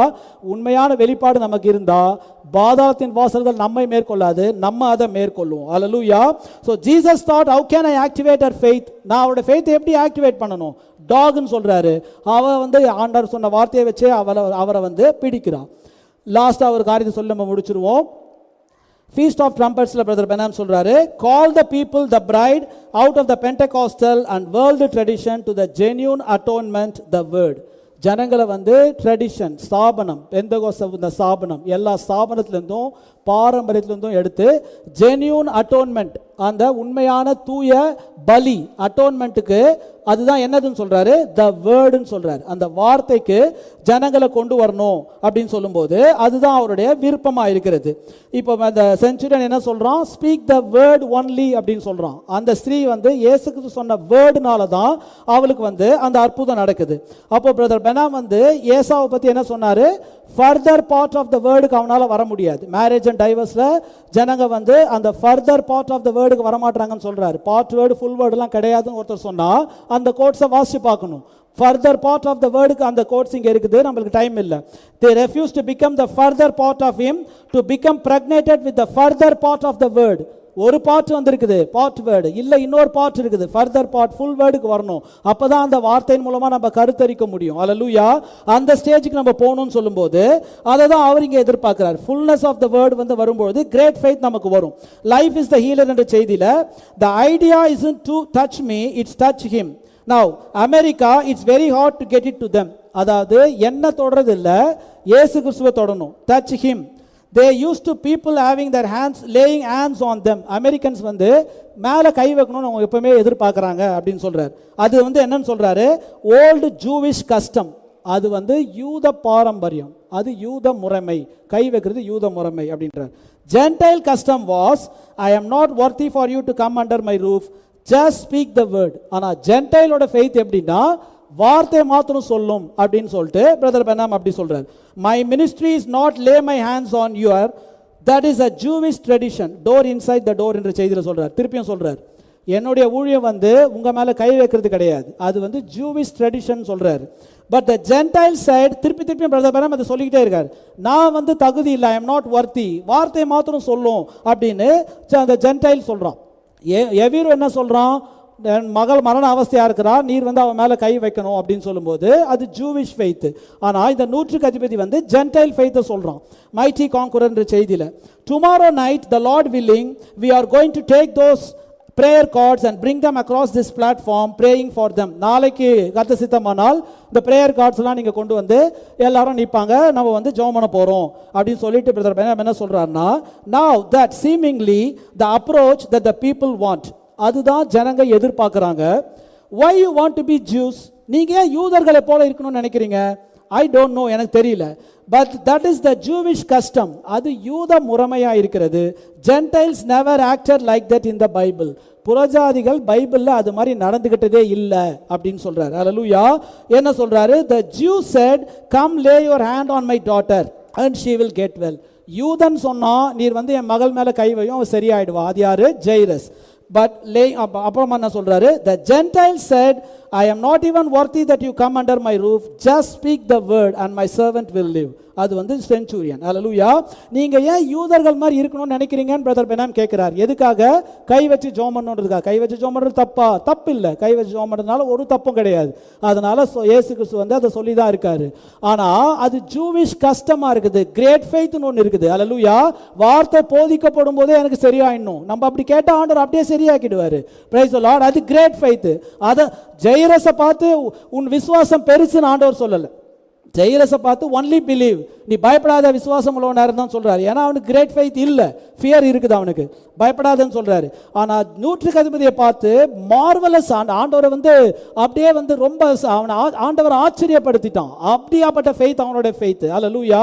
அப்ப Jesus Christ அதை வந்து எதிர்பார்க்கிறாரு. So lay your hands upon me, Jewish custom. Jesus never said to Jairus, great is your faith. இயேசு கிறிஸ்து எவரை பார்த்து அப்படி சொல்லல. So perseverance என்ற செய்தி. I never found faith like that in Israel. Now that's where I try to get the people to believe. இயேசு கிறிஸ்து என்ன சொல்றாரு? இஸ்ரேல் ஜனங்கள் கிட்ட கூட இந்த மாதிரி ஃபெய்த் இல்லைன்னு சொல்லிட்டு பிரதர் பெனாம் என்ன சொல்றாரு? That is where I try to get the people to believe. ஜனங்களை அந்த பிளேஸு கொண்டு போக தான் நான் முயற்சி பண்றேன்னு சொல்றாரு. அல்லேலூயா. அப்ப மனவாட்டிக்கு கிரேட் ஃபெய்த் வரணும், அந்த பிளேஸுக்கு நம்மளை கொண்டு வரணும்னு தான் பிரதர் பெனாம் வந்து விரும்புறாரு. அதுதான் அவருடைய ஊழியத்தின் நோக்கமா இருக்கிறது. இயேசு கிறிஸ்து வந்து அந்த மார்க் 16ல சீஷர்கள் கமாண்ட் பண்ணும்போது என்ன சொல்றாரு? விசுவாசிக்கலாம் நடக்கும் அடையாளங்கள் ஆவன, வியாதியஸ்தர் மேல கை வைப்பார்கள், அப்போ சொஸ்தம் அவர்கள் சொல்றாரு. அப்ப இது வந்து ஜூவிஷ் கஸ்டம் சொல்றீங்க, இது வந்து லிட்டில் ஃபெய்த் தானே? இயேசு கிறிஸ்து ஏன் அப்படி சொன்னார்? யூத ரட்சிப்பு வந்து யூதர்கள் மூலமா வருது. அவர் வந்து எல்லா அப்போஸ்தலர்ஸும் வந்து ஜூவா இருக்கிறாங்க. அவங்களுக்கு அந்த கமாண்டை உலகம் எங்க கொண்டு போகும்போது ஆண்டவர் சொல்றாரு, வியாதியஸ்தர் மேல் கை வைப்பது சொஸ்தமாகும். உண்மைதான், அது வியாதியஸ்தர் மேல் கையில் வச்சா சரியாகும். ஆனா அது ஜூவிஷ் கஸ்டம். இப்போ பிரதர் பெனாம வந்து இந்த காரியத்தை மட்டும் பார்த்து நம்ம முடிச்சிடலாம். பரிசுத்தாவியை பெறணும்னா கை வைக்கணுமா அப்படின்னு கேட்கிறாங்க. அதுக்கு பிரதர் பெனாம் என்ன சொல்றார்? I wonder if you will come up here, stand where I can, pray and lay hands on you that you might receive the Holy Ghost. That is how you receive the Holy Ghost, is by laying on of hands. அப்போ கை வச்சாதான் பரிசுத்தாவி வரும் அப்படின்னு சொல்லும்போது question and answers 540515. Do you pray and lay hands on for the baptism of the Holy Ghost? நீர் கை வச்சு ஜெபம் பண்ணுவீரா பரிசுத்தாவியை பெறதுக்கு அப்படின்னு ஒருத்தர் கேட்கும்போது பிரதர் பெனாம் சொல்றார், yes, laying on of hands is how we can receive the Holy Ghost. கைகளை வைக்கிறதுனால தான் நம்ம பரிசுத்தாவியை பெறுவோம். by some anointed person laying on of hands. ஒரு அபிஷேகம் பண்ணப்பட்டவர் உங்க மேல கை வச்சா பரிசுத்தாவியை பெறலாம். பைபிள்லயும் அப்படி போட்டிருக்கு. அப்போஸ்தலர் 19ஆம் அதிகாரம் எபேசுக்கு பவுல் போகும்போது அவங்க மேல கைகளை வச்சான், பரிசுத்தாவியை பெற்றாங்கன்னு போட்டிருக்கு. அப்போஸ்தலர் 8ஆம் அதிகாரம் பிலிப்பு போய் பெரிய ரிவைவல் ஏற்படுத்துறான். ஆனால் பீட்டர் அண்ட் ஜான் வரும்போது அவங்க மேலே கையை வச்சாங்க, பரிசுத்தாவியை பெற்றாங்கன்னு போட்டிருக்கு. பைபிள் படி அது கரெக்ட் தான். இப்போ பிரதர் பெனாம் என்ன சொல்றாருன்னா, yes, that is the apostolic doctrine of laying on of hands. கைகளை வைக்கிறது அப்போஸ்தலிக் டாக்ட்ரின் சொல்றாரு. பீட்டர் போய் அங்கே கை வைக்கிறான், பால் போய் கை வைக்கிறான். கைகளை வைப்பது அப்போஸ்தலிக் டாக்ட்ரின். எல்லா அப்போஸ்தலர்ஸும் வந்து ஜூஸ் தான் அவங்க. ஆனா இந்த கோட்டை நான் வாசிக்கிறேன். questions and answers on the Holy Ghostல பிரதர் பெனாம் சொல்றாரு, they went down to the Jews, they had to lay hands on them that they receive it. அவங்க எல்லாம் யூதர்கிட்ட போனாங்க, பரிசுத்தாவியை பெறதுக்கு கை வச்சாங்க. and when they went down to the Samaritans, they had to lay hands on them. சமாரியர்கிட்ட போகும்போதும் கை வைக்கிறாங்க. சமாரியன் வந்து of zoo of gentile. இது வந்து அந்த பிலிப்பு போய் அந்த ரிவைவலை ஏற்படுத்துறான். பீட்டர் அண்ட் ஜான் வரும்போது கை வைக்கிறாங்க. அது அப்போஸ்தலர் 8ஆம் அதிகாரத்தில் இருக்கு. இங்க ஜூஸுக்கு போகும்போது எபேசு பவுல் அங்கே போகும்போது அது அப்போஸ்தலர் 19ஆம் அதிகாரத்தில் இருக்கு. when they come to the Gentiles at Cornelius house. ஆனா கொர்நேலியு வீட்டில் புறஜாதி அவன் கொர்நேலியு அங்க வரும்போது while Peter spake these words, பேதுரு பேசும்போது வசனத்தை பேசும்போது no laying on of hands, அவன் போய் கையெல்லாம் வைக்கல. அல்லேலூயா. வசனத்தை பேசும்போதே அவங்களுக்கு பரிசுத்தாவி கொடுக்கப்பட்டது. அல்லேலூயா. அப்போ வந்து அது என்ன faith? when the apostle went to the Jews, அவங்க வந்து ஜூவிஷ் கஸ்டம்ல இருக்கிறாங்க. பேதுரு கிட்ட ஆண்டவர் வரும்போது என்ன சொல்றாரு, இந்த கொர்நேலி வீட்டுக்கு வரும்போது, இன்னும் வந்து கொஞ்ச நேரம் விட்டா நீ பிரசங்கத்தை முடிச்சுட்டு ஜனங்க மேலே நீ கை வச்சிருவ. ஏன்னா பீட்டர் வந்து ஜூவா இருக்கிறான், அவன் வந்து லேயிங் ஆஃப் ஹேண்ட்ஸை வந்து அவங்களுடைய கஷ்டமா இருக்குது. அதனால ஆண்டவர் என்ன பண்றாரு, அவன் வசனத்தை போதிக்கும் போதே அவங்களுக்கு பரிசுத்தாவியை கொடுத்துட்டாரு. Price the Lord. ஏன்னா அவங்க ஜென்டைல், அவங்க ஜூவிஷ் கஸ்டம் கிடையாது, அவங்களுடைய ஃபெய்த் கிரேட்டர் ஃபெய்த்தா இருக்குது. அவங்க ஆண்டவர் கிட்ட இருந்து அந்த புல்லிங் பவர் இருக்குது, அதை வந்து அவங்களுடைய ஃபெய்த் வந்து புல் பண்ணுது. அல்லேலூயா. 44ஆம் வசனத்தை வாசிப்போம். ஆக்ட்ஸ் 10:44, அப்போஸ்தலர் 10:44. இந்த வார்த்தைகளை பேதுரு பேசிக் கொண்டிருக்கையில் வசனத்தை கேட்டவர்கள் யாவர் மேலும் பரிசுத்த ஆவியானவர் இறங்கினார். பேதுரு பேசிட்டு இருக்கும்போதே பரிசுத்த ஆவியானவர் வந்துட்டார். ஆனா பேதுரு பரிசுத்த ஆவியை எப்படி பெறணும்னு பேசினானா, அவன் ப்ரீச்சிங் அது கிடையாது. அவன் ஜீசஸ் கிரைஸ்டை இன்ட்ரோடியூஸ் பண்றான், எப்படி அவர் பயன்படுத்தப்பட்டாரு, அவர் வந்து எப்படி ஜனங்களை விடுதலை ஆக்கினாரு, அதெல்லாம் தான் அவன் ப்ரீச் பண்றான். ஆனா அவன் அப்படி ப்ரீச் பண்ணும்போது பரிசுத்த ஆவி வருது. அந்த பெண் வந்து அவளோட மகள் வந்து சுகமாகிறதுக்கும் டாக் ஸ்டோரிக்கும் ஏதாவது சம்பந்தம் இருக்கா? சம்பந்தம் இல்லை. டாகை பற்றி ஜீசஸ் கிரைஸ்ட் சொல்லும்போது அவளும் டாகை பற்றி சொல்கிறான். ஆனால் அவன் பெண்ணை வந்து அங்கே சரியாயிட்டான். அதே மாதிரி இங்கே சர்ச்சுக்கு வரும்பொழுது பாஸ்ட் ஒரு தலைப்பில் பிரசங்கம் பண்ணும்போது நம்மளுடைய ரெக்வஸ்ட்டுக்கும் அவர் பண்ணுற ப்ரீச்சிங்க்கும் அந்த பிரசங்கத்துக்கும் ஒரு வேளை ஏதாவது ரிலேஷன் இல்லைனா கூட நம்ம ஃபெய்த்தோட வந்தா இந்த ப்ரீச்சிங் நடக்கும்போதே நமக்கு அது கிடைக்கும். அல்லேலூயா. அதுதான் ஆண்டவர் நம்ம கிட்ட எதிர்பார்க்கிறதா இருக்கிறது. கான்ஃபரன்ஸ் வித் காட்ல சொல்றாரு, while he spake these words the Holy Ghost fell on them. அப்படி வசனத்தை பேசும்போதே அவங்க மேல பரிசுத்த ஆவி வந்தாரு. they were hungry and waiting for it. ஏன் வந்தார் அப்படி? அவங்க எல்லாம் ஆவலோடு அந்த பசியோடு அந்த தாகத்தோடு காத்துட்டு இருக்கிறாங்க, அவங்க மேல அது வந்தது. அல்லேலூயா. அதே மாதிரி தான் நம்ம ஒரு ஹங்கரா இங்க வந்தோம்னா, இந்த காரியத்தை நான் பெறணும், இந்த காரியத்துக்கு என்ன ஆன்சரு, இன்னைக்கு ஆண்டவர் எனக்கு அதை தரணும் அப்படின்னு அந்த பசியோட நம்ம வந்தா, இங்க பாஸ்டர் வந்து பேசுறது எந்த டாபிக்கா வேணா இருக்கலாம். இங்க வந்து நம்ம பிரசங்கம் பண்றது பைபிள்ல எந்த போர்ஷன்ல வந்தா பேசலாம். அது வந்து உங்களோட ஒருவேளை ஹீலிங் உங்களுக்கு தேவை இருந்து மெசேஜ்ல ஹீலிங்கை பத்தியே வராம கூட இருக்கலாம். ஆனா உங்களுக்கு ஹீலிங் தேவைன்னா இங்க வசனம் போதிக்கப்படும் போது ஆண்டவர் அதை கொடுப்பாரு. அல்லேலூயா. அந்த ஹங்கர், அந்த thirst தான் ஆண்டவர் பார்க்கிறாரு. அவர் அங்க ஸ்பீக் பண்ணும்போதே அதை கொடுப்பாரு. அதுதான் ஆண்டவர் நம்ம கிட்ட எதிர்பார்க்கிற கிரேட் ஃபெய்த்தா இருக்கிறது. பால் வந்து பெரிய வந்து அப்போஸ்தலன் தான். ஆனா எபிரேயர் 6ஆம் அதிகாரத்துல என்ன சொல்றான், இந்த கைகளை வைக்கிறது வந்து 2ஆம் வசனம் வாசிக்க நேரம் இல்ல, இந்த வந்து ஸ்நானங்களுக்கு அடுத்த உபதேசம், கைகளை வைக்குதல், மரித்தோரை உயிர்த்தறது, இத மாதிரி எல்லாத்தையுமே வந்து அஸ்திபாரத்தை மறுபடியும் போடாம பூரணராகும்படி கடந்து போவோம் சொல்றான். அது வந்து ஃபவுண்டேஷன் சொல்றான். இயேசு கிறிஸ்து சீஷர்களுக்கு அப்படி சொன்னாரு. அவங்க அப்போஸ்தலர்ஸ், அவர் சொல்றது உண்மைதான். அப்படி நடக்கும். அது ஜூவிஷ் கஸ்டம். அவங்க அப்பதான் மினிஸ்ட்ரியை ஸ்டார்ட் பண்றாங்க. ஆனா கிரேட் ஃபெய்த்னு ஒன்று இருக்கு, அது ஜென்டைல் ஃபெய்த். ஆண்டவர் அது ஜென்டைல்ஸ்க்கு கொடுக்கிறார். அல்லேலூயா. பரிசுத்த ஆவி கை வச்சா கிடைக்குமா? அனாயிண்டட் பீப்புள் கை வைக்கும்போது பைபிள் அது கிடைச்சிருக்கு. ஆனா இப்போ நம்ம எப்படி பெறலாம்? God's word is spirit when you receive it by faith. அல்லேலூயா. ஆண்டவருடைய வார்த்தையை நீங்க விசுவாசத்தோடு கேட்டா அவர் ஆவியானவரா நமக்குள்ள வந்து வாசம் பண்ணுவார். Praise the Lord. So அந்த ஸ்டேஜ், அந்த ஸ்பீக்கிங் கண்டிஷனுக்கு கர்த்தர் நம்மளை உயர்த்துறது தான் அவருடைய பிளானா இருக்குது. நம்ம எல்லாரையும் கர்த்தர் விதமாக ஆசீர்வதிப்பாராக. நம்ம எல்லாரும் ஜெபம் பண்ணலாம். வானத்தை பூமி உண்டாக்கின சர்வ வல்லமையுள்ள தேவனாகிய கர்த்தாவே, இந்த அருமையான நேரத்தில் உங்களுடைய வார்த்தையை தியானிக்கும்படி எங்களுக்கு கொடுத்த கிருபைக்காக நன்றி. நாங்கள் சீசன் ஆஃப் த தேர்ட் புல்ல இருக்கிறோம் கர்த்தாவே. இப்பொழுது 3ஆம் இழுப்பின் நேரமாக இருக்கிறது. அதில் ஆண்டவரே 3 பார்ட்ஸை நீர் வைத்திருக்கிறீர். ஓப்பனிங் ஆஃப் த வேர்ட் எங்கள் மத்தியில் நீர் செய்து கொண்டிருக்கிறீர். ஸ்போக்கன் வேர்ட் மேனிஃபெஸ்டேஷன் இருக்கிறது. அது கிரேட் ஃபெய்த்தாக இருக்கிறது. எங்களை அந்த ஃபெய்த்துக்கு நேராக நீர் வழி நடத்தி கொண்டிருக்கிறீர். ஆபிரகாமுக்கு அந்த ஃபெய்த்தை கொடுத்தீர் ஆண்டவரே. ஜோஷுவா அண்ட் காலேபுக்கு கொடுத்தீர் ஆண்டவரே. பீட்டருக்கு கொடுத்தீர் ஆண்டவரே. நீர் வார்த்தையை உரைக்கும் போது நடந்தது. பிரதர் பெனாம்க்கு கொடுத்தீர். அதே போல எங்களுக்கும் நீர் தரப்போறதுக்காக நன்றி ஆண்டவரே. எங்களுடைய ஃபெய்த் அந்த சீஷர்கள் கேட்டது போல நீர் இன்க்ரீஸ் பண்ணும் ஆண்டவரே. அதுக்கு நாங்க என்ன பண்ணணும் என்பதை நாங்கள் உம்முடைய வார்த்தையின் மூலமாய் தியானித்தோம். உம்முடைய வார்த்தையை நாங்கள் தியானிக்க ஜெபத்துல காத்திருக்க வேர்டை கன்ஃபஸ் பண்ண எங்களுக்கு அந்த ஃபெய்த் இன்க்ரீஸ் ஆகும்போது நாங்கள் உம்மிடத்தில் எதிர்பார்ப்பதை பெற்றுக்கொள்வோம் என்று விசுவாசிக்கிறோம். இந்த வசனத்தை கேட்ட உம்முடைய பிள்ளைகள் ஒவ்வொருவரையும் ஆசீர்வதியும். எங்களுடைய நீடு என்னவா இருந்தாலும் இங்கே போதிக்கப்படுகிற வார்த்தை அதை சந்திக்கும் ஆண்டவரே. ஏனென்றால் உம்முடைய வார்த்தையில எல்லா பவரும் இருக்கிறது, எல்லா பிளஸிங்கும் இருக்கிறது. இப்பொழுது கேட்டதான வார்த்தை உம்முடைய பிள்ளைகளுக்கு அந்த ஆசீர்வாதத்தை கொண்டு வருவதாக. அவங்க என்ன சிச்சுவேஷன்ல இருந்தாலும் நீர் அவர்களை விடுதலையாக்க வேண்டுமாய் ஜெபிக்கிறோம். நாங்கள் உம்மிடத்தில் என்ன எதிர்பார்த்தாலும் எங்களுக்கு அதை கொடுக்கிற தேவனாயிருக்கிறீர். அவ்விதமாய் செய்ய போறதுக்காக உமக்கு நன்றி செலுத்துகிறோம். எல்லாரையும் ஆசீர்வதியும், எல்லாரையும் பாதுகாத்துக் கொள்ளும். எங்கள் மேல இரக்கமாயிரும். மறுபடியும் சந்திக்க எங்களுக்கு உதவி செய்யும். உம்முடைய கருத்தில் எல்லாவற்றையும் ஒப்புக் கொடுக்கிறோம். நீர் ஒருவரே மகிமைப்படுவீராக. இயேசு கிறிஸ்துவின் நாமத்தினாலே வேண்டிக் கொள்ளுகிறோம். ஆமென்.